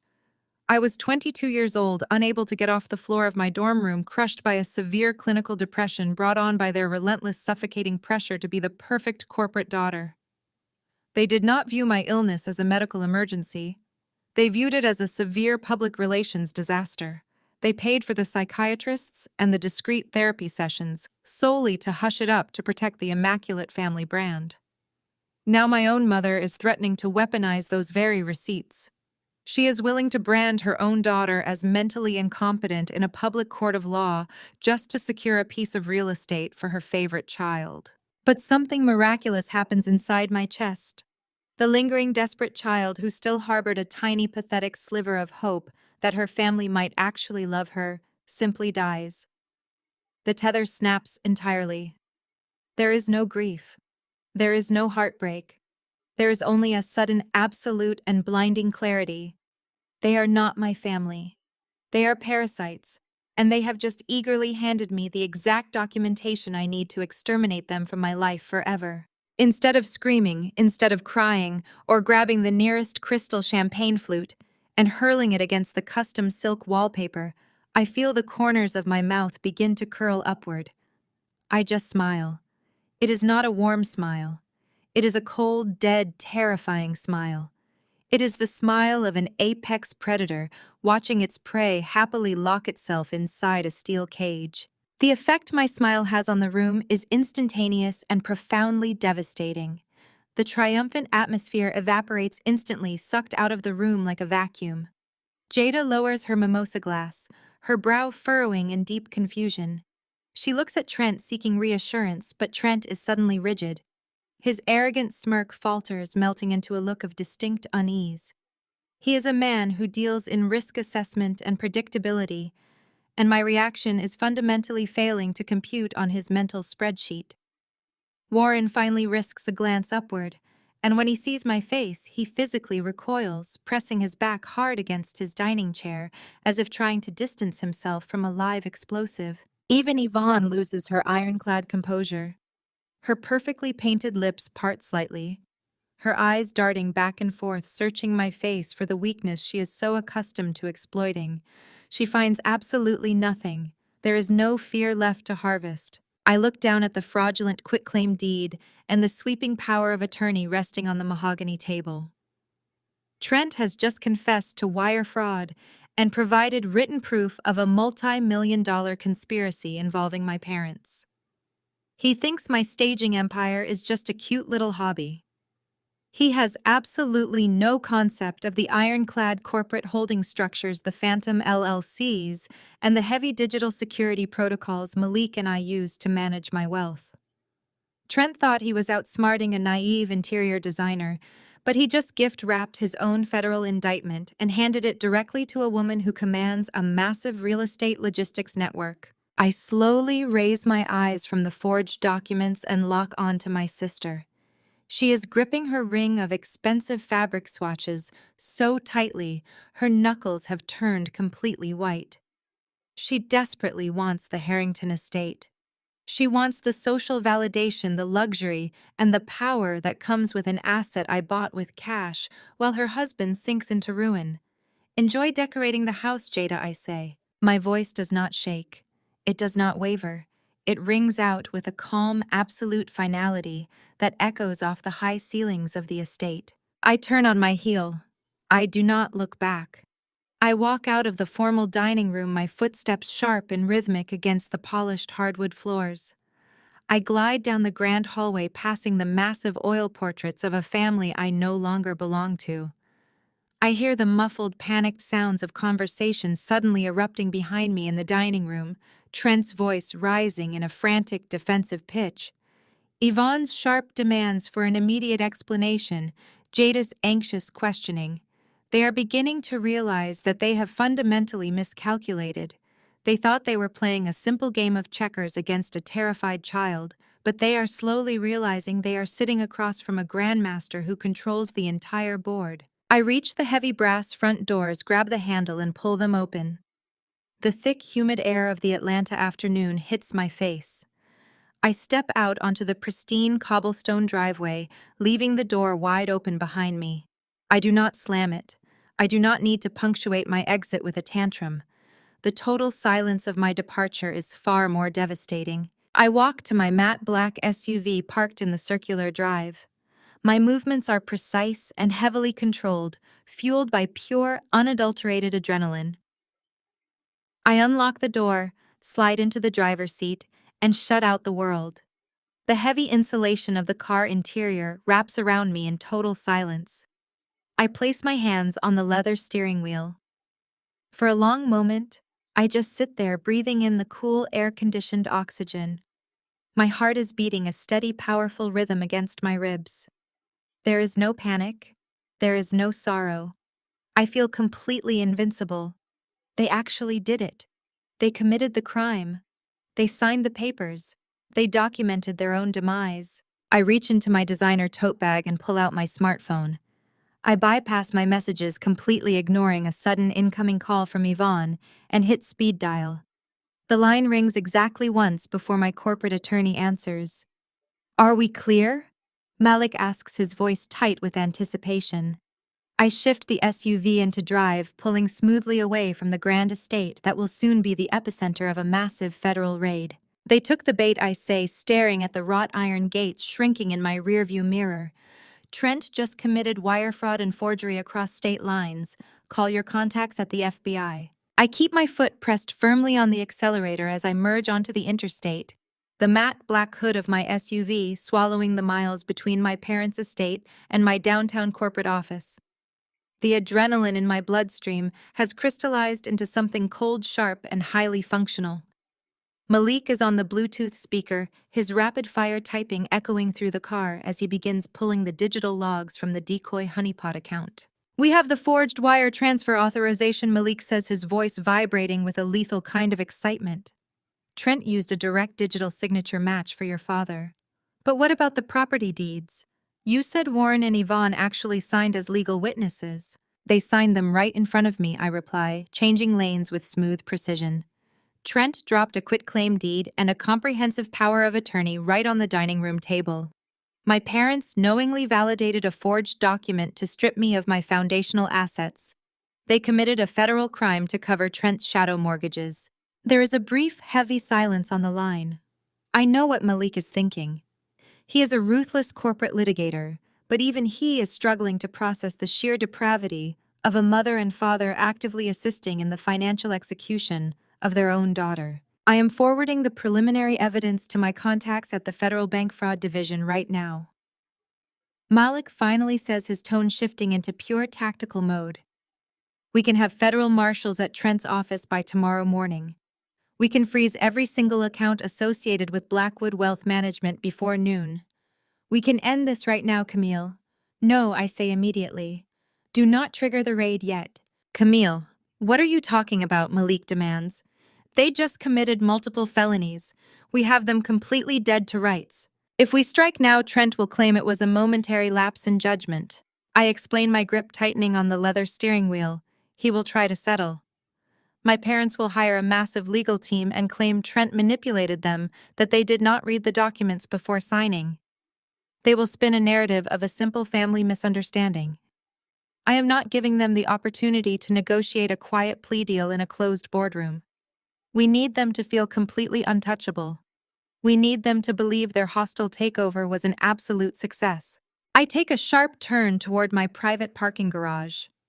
I want Trent to invite his investors to the Harrington estate. I want him to stand in the middle of my $6 million property and physically present it as his own corporate asset to a room full of powerful people. I want my mother and sister sipping champagne and hosting a victory gala in a stolen house. I want them to hit the absolute point of no return. Only then do we drop the hammer. Malik lets out a low whistle of appreciation. You want them to hang themselves on a public stage? I want to build them a beautiful gallows, I correct him. But to do that, I need to disappear. Trent and my mother expect me to break. They threaten to weaponize my old college depression diagnosis to prove I am mentally unfit. If I fight them right now, it validates their narrative that I am erratic. I am going to give them exactly the storyline they crave. I am going to play the broken, defeated daughter fleeing her problems. I park my SUV in the underground garage, take the private elevator up to my office, and immediately pull out my laptop. I open my personal archival hard drives. I travel extensively for sourcing trips, and I have thousands of unposted high-resolution photographs from a solo trip to Europe 2 years ago. I select a series of images taken at a notoriously exclusive, highly secure wellness clinic tucked away in the Swiss Alps. It is the kind of facility where wealthy executives go to vanish, a place that strictly prohibits cell phone usage to ensure total psychological isolation. I upload the first image to my Instagram account. It is a wide, sweeping shot of a snow-capped mountain range viewed through the glass balcony of a luxury suite. I apply a moody, desaturated filter. I type out a caption meticulously designed to sound like a woman waving a white flag of surrender. Sometimes the heaviest burdens we carry are the ones we place on ourselves. Stepping away from the noise to find clarity, heal my mind, and remember what truly matters. Offline indefinitely. I geotag the Swiss Wellness Clinic, hit publish, and instantly log out of the application. Next, I call Marcus. My lead contractor answers immediately, the sound of heavy machinery echoing in the background. Marcus, I need you to pull the plug. I say, my voice projecting absolute authority. I want every single contractor, every piece of scaffolding, every power tool, and every scrap of imported material removed from the Harrington estate by midnight tonight. Camille. Are you serious? Marcus asks, clearly stunned. We just got the master suite prepped for the marble installation. I am entirely serious, I reply. I will pay the crew double for the overnight extraction. But when the sun comes up tomorrow, I want that mansion looking completely dark, quiet, and seemingly abandoned. Leave the doors locked, but disable the perimeter gate codes. Let Trent Blackwood walk right in. I spend the next 3 days living in a secure, luxury high-rise suite that Malik rented under a blind shell corporation. The suite is located exactly 3 miles away from the Harrington estate. We transform the living room into a digital command center. My security team sets up a wall of glowing flat-screen monitors, tapping directly into the hidden surveillance network I had installed at the estate months ago. Trent thinks he sees the property, but he has no idea that micro cameras are embedded in the HVAC vents, the custom crown molding, and the antique crystal chandeliers. I sit in the dark, sipping black coffee, watching my family invade my home in glorious high definition. Trent arrives first. He punches his new access code into the main gate panel and drives his leased sports car up the long cobblestone driveway. He walks through the heavy mahogany front doors and stands in the center of the grand foyer. He looks around the empty, silent house, his chest puffed out with arrogant pride. He genuinely believes he terrified me into fleeing the country. He believes my sudden silence is proof of his ultimate victory. By Wednesday afternoon, Yvonne and Jada arrive. They glide through the empty ballroom, pointing at the bare walls and dictating orders to a team of expensive event planners Trent has hired on credit. Yvonne is in her element, acting like the grand dame of the manor. I watch her run her manicured hands over the antique fireplace mantels, completely devoid of guilt. Warren trails behind them, gripping a crystal tumbler of scotch, looking perpetually nervous, but doing absolutely nothing to stop the madness. I listen to the crisp audio feed as Trent stands by the imported marble kitchen island, taking calls from his panicked investors. He speaks with a smooth, oily confidence. He promises them that Blackwood Wealth Management has just secured a massive new physical asset. He invites them all to a lavish corporate restructuring gala at the estate on Saturday night.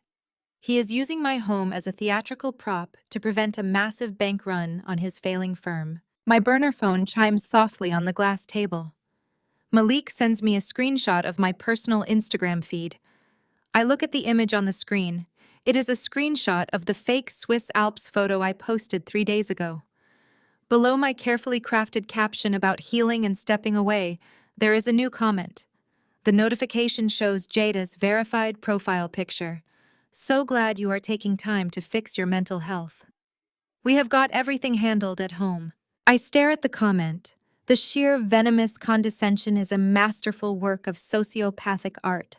She is standing inside my stolen house spending money her husband does not have and publicly portraying herself as the loving, supportive sister holding down the fort while I suffer a mental breakdown in Europe. She feels entirely invincible. They all do. They believe they have successfully rewritten reality. I do not reply. I simply lock the screen and look up at the wall of surveillance monitors. Trent is currently gesturing wildly to a catering manager planning the menu for Saturday night. Let them plan the menu, I whisper to the empty room, a cold satisfaction settling deep into my bones. Let them pour the champagne and welcome their wealthy guests.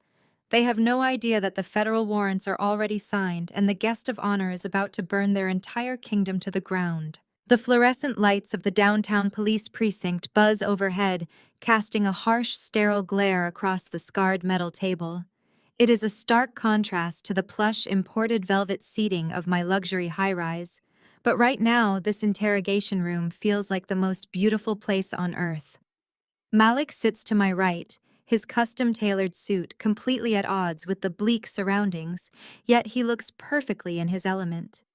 Across the table sits Detective Miller, a seasoned fraud investigator who has been quietly building a dossier on Trent for the better part of a year.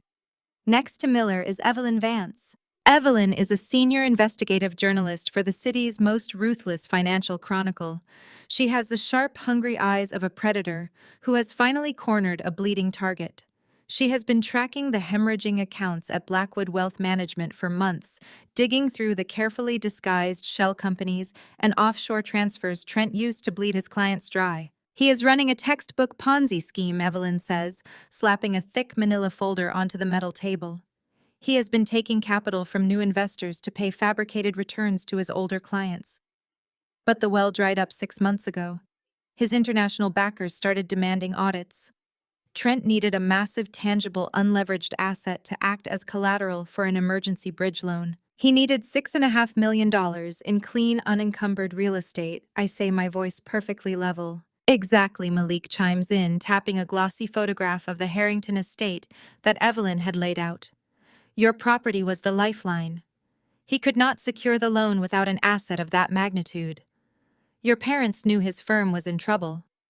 Yvonne and Warren have their own retirement portfolios tied up in Blackwood Wealth Management.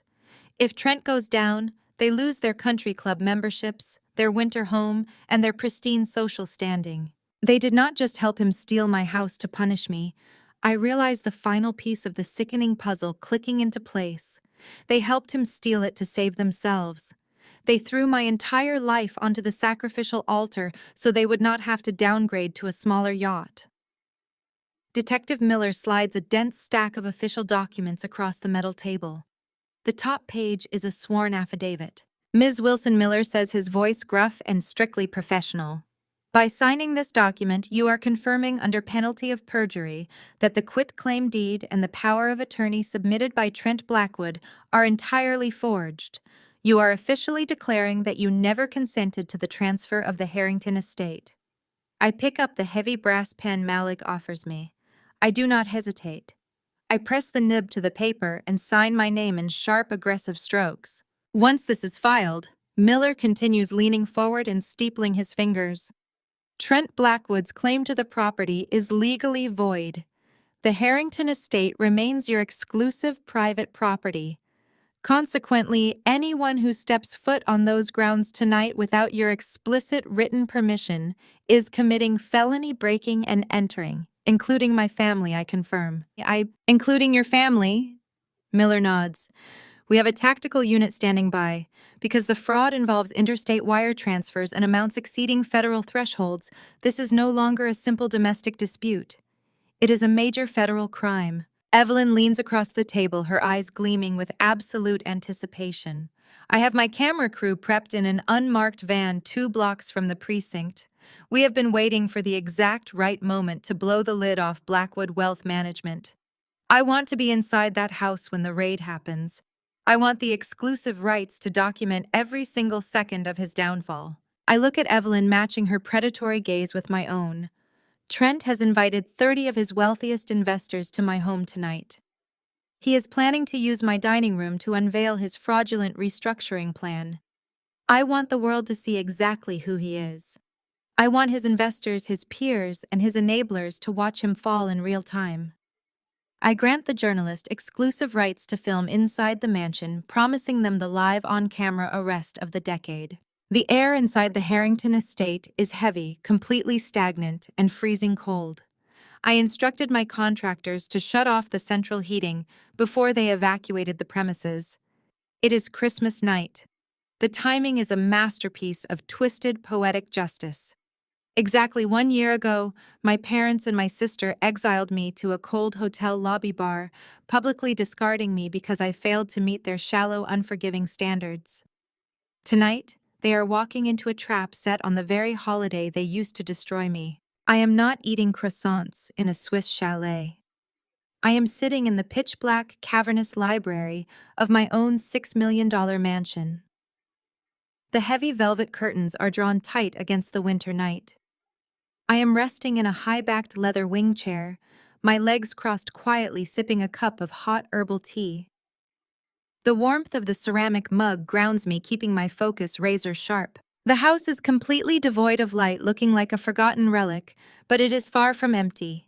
Hidden in the deep, sprawling shadows of the grand foyer are 2 heavily armed police officers, their tactical gear completely dark and silent.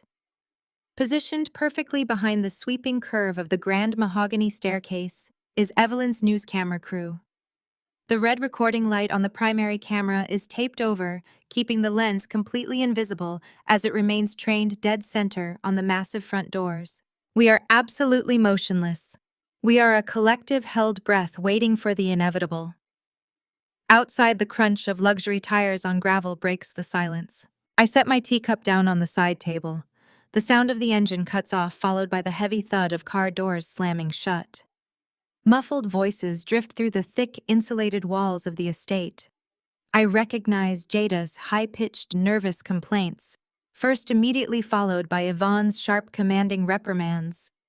Then comes Trent's voice, loud, aggressive, and dripping with panicked entitlement. My contractors did exactly what I paid them to do. They locked every single point of entry, deadbolted the reinforced service doors, and scrambled the digital security codes. Trent has arrived to host the most important gala of his fraudulent career, and he is entirely locked out of his stolen prize. The heavy, frantic rattling of the brass front door handle echoes into the grand foyer. I hear Trent cursing loudly about Camille's paranoid, tacky security locks while a hired locksmith fires up a drill. The high-pitched, metallic scream of the locksmith's drill bites through the heavy oak doors.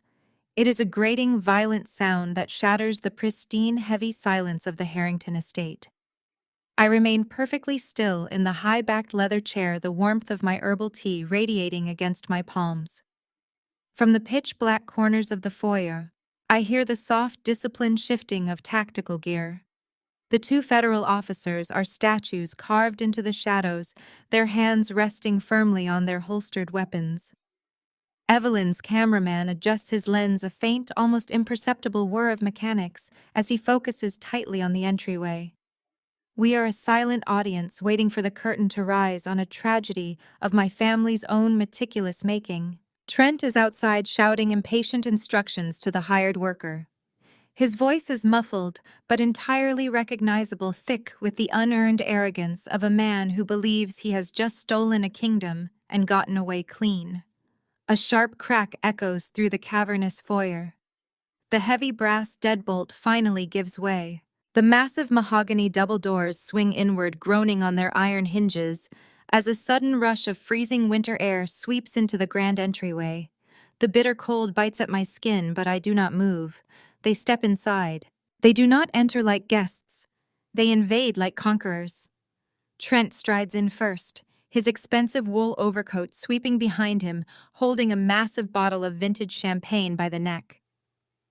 Jada is glued to his side, practically vibrating with greedy, breathless excitement.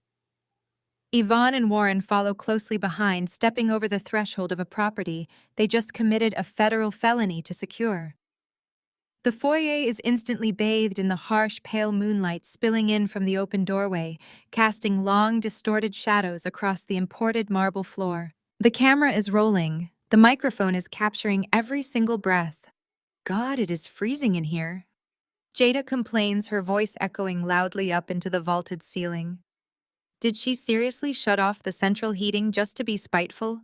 She is throwing a literal temper tantrum all the way from Switzerland. Trent laughs. It is a rich, booming sound, incredibly self-satisfied and dripping with pure malice. He pops the cork on the champagne, letting it launch into the darkness and shatter against the far wall. Let her freeze in the Alps, Trent says, taking a massive swig directly from the bottle. We have the deed, baby. The Blackwood Trust is officially solvent again. Do you have any idea how easy it was to bypass her corporate firewalls? The dropout actually thought her little LLCs could protect her from a licensed wealth manager. I bypassed her entire legal team with one forged signature and a fake notary stamp. My heart beats a slow, steady rhythm. He just confessed to forgery and fraud loudly and proudly on high-definition video. The cameraman in the shadows shifts slightly, ensuring the audio receiver is pointed directly at Trent's chest. Warren clears his throat, finally speaking up as he steps further into the foyer. He rubs his hands together, his breath pluming in the cold air. Trent, keep your voice down. We need to focus on getting this place prepped for the investor gala tomorrow night. We cannot have any loose ends. The municipal filings need to be officially backdated before Monday morning. Warren, stop worrying. Yvonne snaps, swatting at his arm with her leather clutch. Her voice is sharp, carrying the supreme confidence of a woman who has never faced a consequence in her entire life. The paperwork is filed. We signed as the witnesses. It is done. Camille is currently locked away in a psychiatric wellness retreat trying to fix her fragile little mind. She will not be back for months, and by the time she does return, this property will be completely liquidated and reinvested into Trent's firm. She does not have the mental capacity to fight us. They are standing in the center of my home, casually discussing the erasure of my life. This is exactly what they have always done. They strip away my achievements, my assets, and my sanity, selling them off for parts to build up Jada.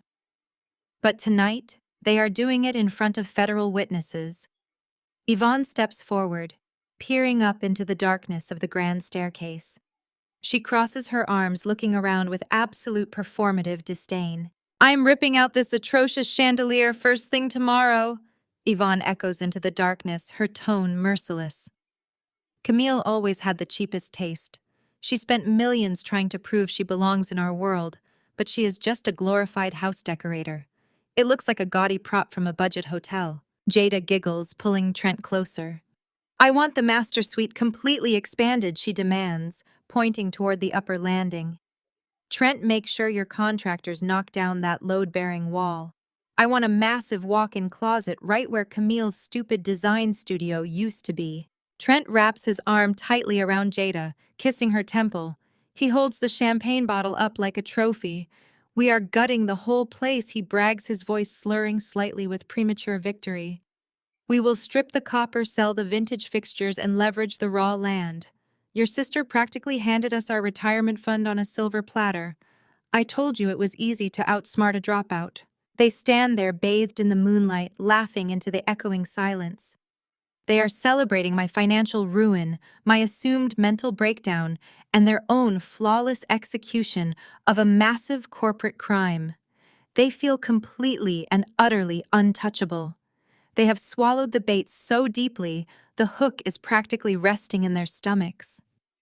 I place my ceramic teacup silently on the wooden side table. I smooth the front of my tailored suit, feeling the crisp, sharp fabric against my skin. I slowly stand up from my leather chair in the dark library. My footsteps make absolutely no sound as I cross the plush vintage rug. I step out of the deep, obscuring shadows and walk directly into the pale light of the doorway, revealing myself to the entire room. Actually, Mother, that chandelier is an antique. But you will not be here long enough to change a single light bulb. The mechanical clack of the heavy brass master switch echoes like a gunshot through the cavernous space. Instantly, the massive antique crystal chandelier above us blazes to life. Thousands of individual cut-glass facets catch the sudden surge of electricity flooding the grand foyer with a brilliant, blinding, unforgiving light.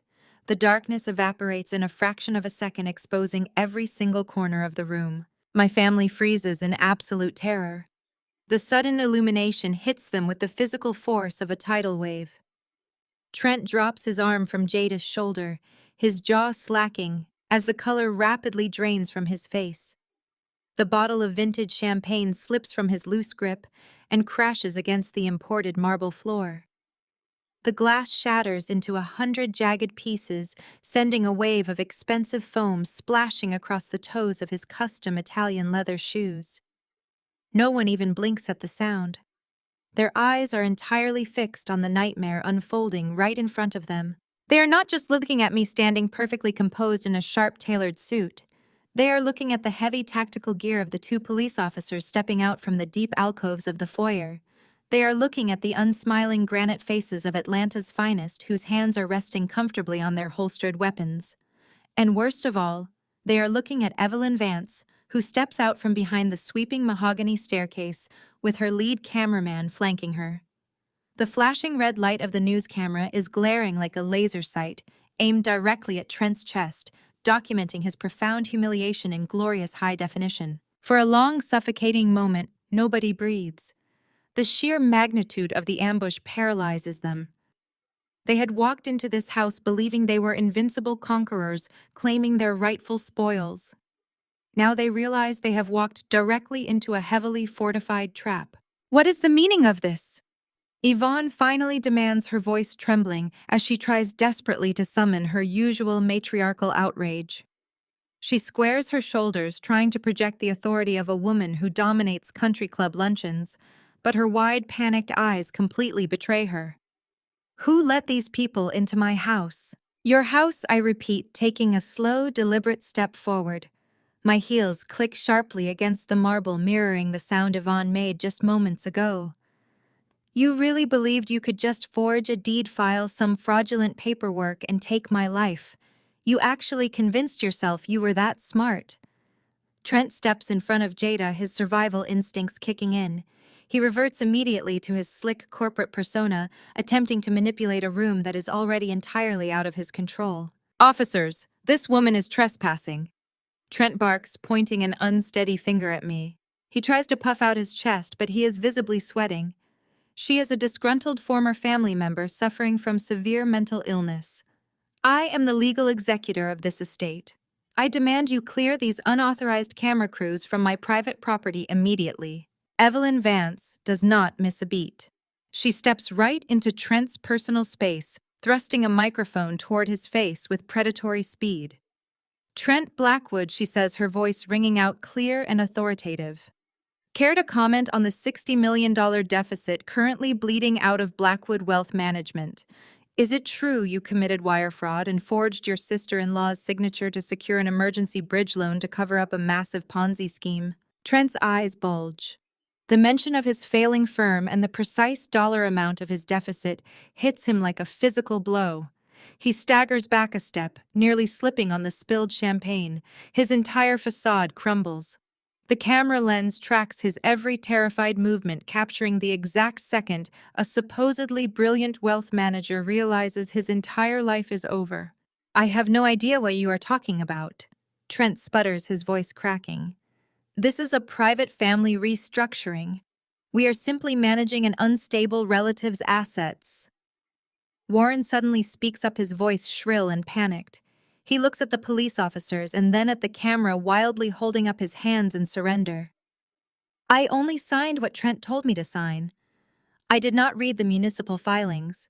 Trent assured us the transfer was entirely legal. He said Camille consented. Warren, shut your mouth! Yvonne hisses, her face twisting in absolute fury. Do not speak to the press. Do not say another word without our attorney. You do not have an attorney who can fix this? I say, my voice slicing through their panic. I spent the entire afternoon at the precinct with Detective Miller reviewing the exact digital footprint of your little operation. We tracked the decoy documents. We tracked the fake notary stamp. You did not outsmart a dropout Trent. You hacked into a honeypot server explicitly designed to record your IP address and document your felony. Jada lets out a sharp, breathless sob. She grabs Trent's arm, shaking him frantically. Trent, what is she talking about? Tell them she is lying. Tell them we own the house. Trent ignores his wife. He is drowning in panic, his breathing shallow and rapid. He looks at the officers, his eyes wild with desperation. He needs to regain control. He needs to prove he is the smartest man in the room. He reaches frantically into the breast pocket of his expensive wool overcoat, pulling out a thick, folded stack of legal papers. Officers, there is a misunderstanding, Trent stammers, thrusting the papers forward with trembling hands. I have the legal paperwork for this property right here. The lead officer, Detective Miller, steps forward, closing the distance between himself and Trent in 2 long strides. He does not even glance at the crumpled papers Trent is holding out. He reaches down to his utility belt and unholsters a pair of heavy steel handcuffs. The metallic clinking sound is sharp and definitive, cutting through the lingering echoes of my family's panic. Trent, you are under arrest for real estate fraud, forgery, and grand larceny, Miller states, his voice projecting absolute, undeniable authority. Trent tries to pull his hands back, his face flushing a deep mottled red. You cannot do this. This is a civil matter. I am a licensed fiduciary. I manage a major wealth firm. Not anymore, you do not, Miller replies, grabbing Trent's right wrist and twisting it firmly behind his back. Your firm's assets have already been frozen by the FBI. Your corporate accounts were locked down exactly 3 hours ago. You have the right to remain silent.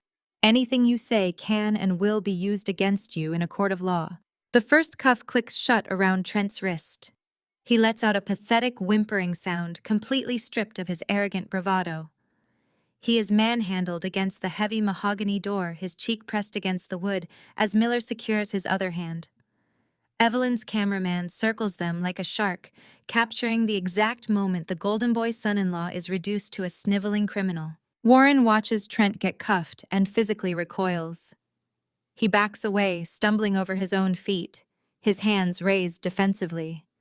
I am a victim here, Warren shouts, his voice cracking with sheer terror. He lied to me. He manipulated my signature. I am a respected businessman. I have a legacy in this city. You signed as an active witness to a forged quitclaim deed, Warren, I say, keeping my voice deadly calm.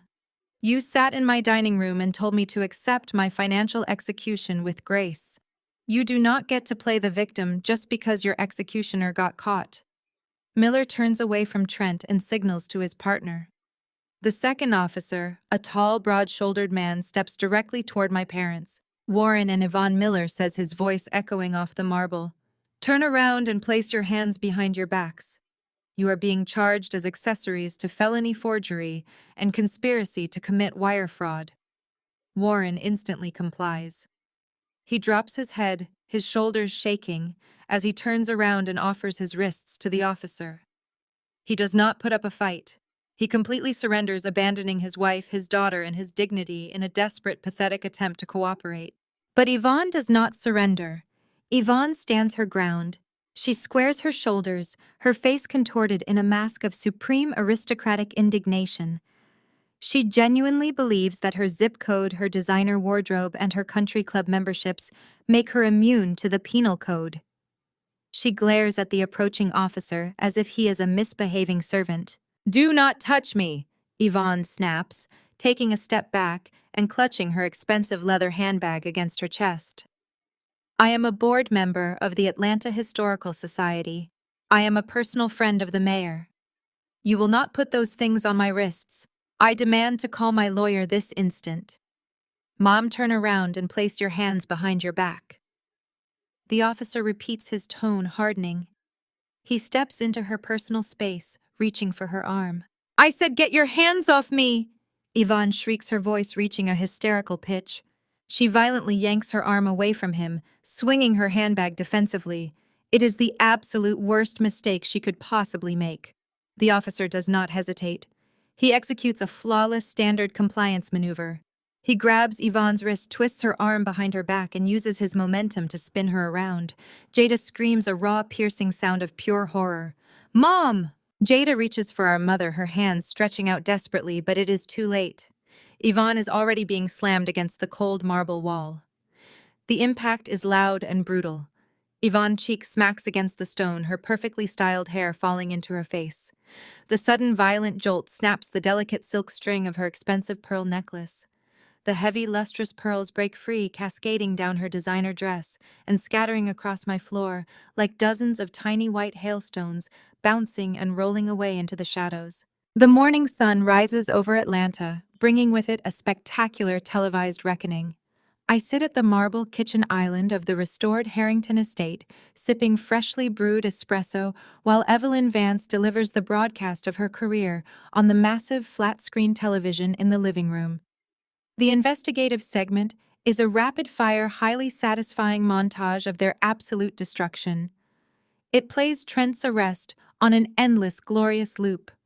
The camera captures every humiliating detail with ruthless clarity. The footage shows Trent weeping openly as the cold steel handcuffs click shut around his wrists, his arrogant facade completely shattered. The broadcast does not stop there.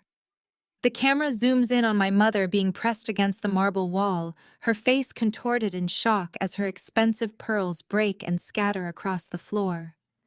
Evelyn's voiceover is sharp and merciless, detailing the intricate predatory Ponzi scheme Blackwood Wealth Management used to defraud dozens of hardworking clients.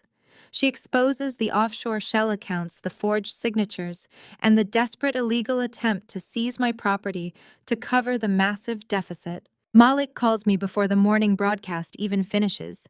He is practically humming with professional satisfaction. Trent is completely finished. Malik tells me, the sound of shuffling legal briefs echoing through the phone. The federal judge took one look at the forged quitclaim deed, the digital footprints we provided, and the sheer volume of stolen capital. Bail is entirely denied. Trent is sitting in a federal holding cell right now, facing a minimum of a decade in federal prison. The FBI raided his corporate headquarters at dawn. They seized his servers, froze his client ledgers, and locked down his remaining offshore funds.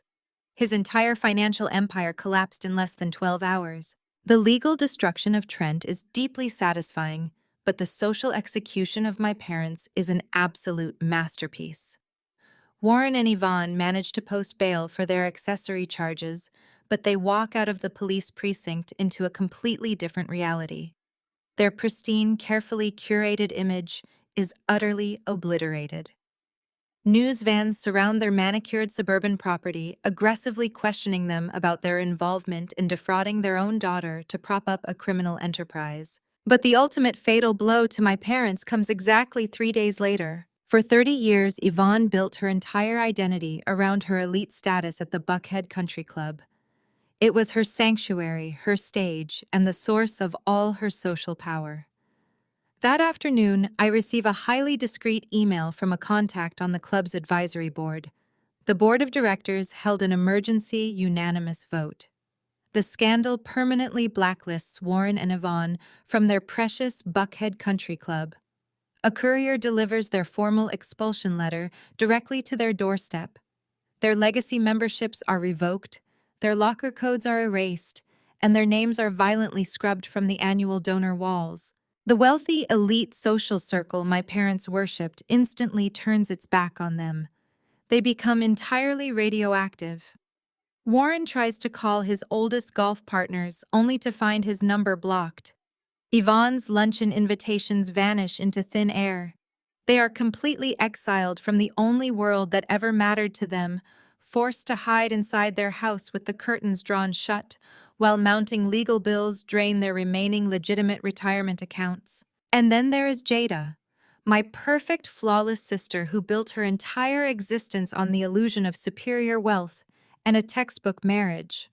The reality of her situation crashes down with breathtaking, brutal speed. Because Trent funded their lavish lifestyle entirely, With stolen client capital, the federal government steps in to recover the assets. The bank immediately forecloses on their massive, heavily mortgaged suburban mansion. Federal marshals arrive in the middle of the night to tow away her leased luxury SUV and Trent's imported sports car. The diamond rings, the custom furniture, and the designer wardrobes bought with illicit funds are meticulously cataloged and confiscated by federal agents. Jada stands in the driveway, weeping and screaming that she is a victim, but the agents simply hand her a legal notice to vacate the premises. Stripped of her stolen wealth and her fake perfect marriage, Jada is left with absolutely nothing. She has no career, no backup plan, and no wealthy husband to serve as her personal ATM. She is forced into a brutal reality check. Without the funds to hire professional movers, she packs her few remaining legally owned possessions into heavy black garbage bags. She is forced to move into a tiny rundown one-bedroom apartment on the far edge of the city. The new apartment is a stark contrast to her previous life. The walls are paper thin, the plumbing groans constantly, and the view from her single window is a cracked asphalt parking lot adjacent to a noisy industrial park. The golden child has finally crashed down to earth, landing right in the dirt. I spend the rest of the week overseeing the final touches on the Harrington estate. Marcus and his contracting crew return seamlessly, repairing the minor damage to the front doors and installing a state-of-the-art biometric security system. The house is warm, bright, and completely secure. I sit in my sunroom surrounded by the quiet luxury of a life I built and protected with my own two hands. I am reviewing architectural blueprints for a new independent design firm I am launching entirely on my own terms. My life is moving forward clean and unburdened by the parasitic weight of my family. My phone rings from a restricted number. It is Yvonne calling from a prepaid phone. I accept the call, bringing the device to my ear without saying a word. The line is thick with the crackle of cheap static and the harsh rushing sound of city traffic. It is a staggering auditory departure from the hushed acoustic perfection of the Buckhead Country Club dining room. Camille. Yvonne gasps, her voice breaking immediately into a frantic, wet sob. It is a sound I have never heard my mother make. For 3 decades, her voice was a precision instrument designed to slice through my self-esteem. Now it is just the panicked, ragged wheeze of a cornered animal. I remain perfectly still, watching the morning light filter through the glass walls of my sunroom. Yes, Yvonne. Please, you have to help us, she begs, the words tumbling out in a rushed, desperate heap. They set your father's bail at $2 million. The federal prosecutors froze all our primary accounts. They seized the offshore trusts. We have nothing left to leverage Camille. You have to wire the funds to his defense attorney. He cannot survive in that holding facility. He has a heart condition. He is an old man. I take a slow, measured breath. The air in my home smells like fresh espresso and expensive cedar. I do not feel a single tremor of guilt. I feel nothing but a profound, absolute stillness. You are a Blackwood now, I reply, my voice perfectly level. Ask Trent to liquidate one of his ghost companies. Trent is gone. Camille, Yvonne shrieks, the hysteria clawing its way up her throat. They denied his bail completely. Jada is living in a squalid little box next to a highway. My friends will not even return my calls. I am standing at a public payphone outside a discount motel because the marshals took my cell phone. We are your family. We are your blood. How could you do this to us? Where is your loyalty? The sheer blinding audacity of the question hangs in the air. She is demanding the very loyalty she weaponized against me my entire life. She expects the daughter she systematically destroyed to suddenly act as her financial savior. I do not raise my voice. I do not yell, and I do not cry. I speak with total chilling peace. You spent 35 years telling me I was a failure because I did not fit into your fake plastic world. I say, articulating every single syllable with crystal clarity. You built a kingdom on lies, and you tried to use my bones for the foundation. You chose Trent. You chose Jada. You chose the illusion of wealth over your own flesh and blood. I did not do this to you, Mom. You did this to yourselves. I simply turned on the lights and let everyone see what was already there. Camille, please, I am begging you, she sobs, the sound degrading into a pathetic, high-pitched wail. I did not fail, Mom, I say, my voice steady and resolute. I just outgrew you. I pull the phone away from my ear and press the red button. I navigate immediately to my settings and block the restricted routing number permanently. I set the phone face down on the glass table. The silence that follows is not heavy or oppressive. It is the lightest, cleanest air I have ever breathed. Months pass and the bitter winter gives way to a triumphant, glorious close of the year. It is New Year's Eve, and the Harrington estate is completely unrecognizable from the dark, cavernous trap it was exactly 1 week ago. Tonight, the mansion is glowing, radiating a brilliant golden warmth that spills out onto the manicured lawns. The atrocious antique crystal chandelier that Yvonne despised so deeply is blazing with light, casting prismatic rainbows across the grand foyer.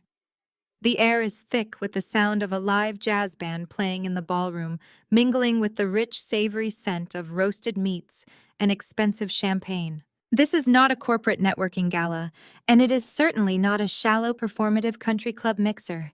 The estate is filled to the brim with my people. I walk through the grand hallway holding a flute of sparkling cider.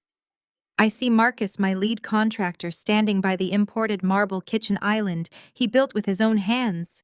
He is wearing a sharp suit instead of his usual work boots, laughing loudly as he shares a story with his engineering crew. They are eating gourmet hors d'oeuvres and drinking premium scotch, celebrating the completion of my new downtown design headquarters. In the library, Malik is holding court with a group of my independent financial backers. He looks incredibly sharp in a midnight blue tuxedo, gesturing animatedly as he recounts the legendary courtroom battle that permanently dismantled Blackwood Wealth Management. He catches my eye across the room and raises his glass in a silent, respectful toast. I raise my flute in return, acknowledging the brilliant, ruthless litigator who helped me orchestrate the greatest legal counterstrike in the history of the city. Evelyn Vance is here too, off the clock for once, sipping a cocktail and chatting with the mentors and university professors who actually supported me when my family threw me away. There are no fake socialites here. There are no sycophants, no parasites, and no one measuring my worth by the designer label on my dress. It is a room entirely populated by people who value loyalty, hard work, and unshakable integrity. I step away from the crowd, gliding up the grand mahogany staircase. I pause at the upper landing, resting my hands on the polished wooden railing. I look down over the sweeping expanse of my home. The music swells a joyous, vibrant crescendo that fills every corner of the massive estate. The laughter is genuine. The love in the room is completely unconditional. I look out over my empire, taking in the beauty of the life I built from absolute scratch. For a long time, I thought the goal was to acquire enough capital to finally earn a seat at my parents' table. I thought the money, the titles, and the $6 million mansion would be the shield that finally protected me from their cruelty. But as the final seconds of the year tick away and the crowd below begins to count down to a brand new beginning, the ultimate realization washes over me. My true wealth was never the mansion. It was never the bank accounts or the corporate victories. My true wealth is the profound, unshakable peace of finally taking out the trash. Sometimes the most painful betrayals come from those who share your blood, but DNA does not grant anyone the right to destroy your peace. The true lesson is that your worth is never defined by a toxic family's metrics or their fabricated narratives. Real power lies in walking away from their plastic world and building your own unshakable foundation. You do not owe loyalty to people who view your existence as an asset to be exploited. When they try to bury you, remember that outgrowing them is not a failure. It is your greatest, most beautiful victory. Share your own journey of setting boundaries with toxic relatives in the comments below, and hit subscribe for more empowering stories of ultimate justice and reclaiming your life.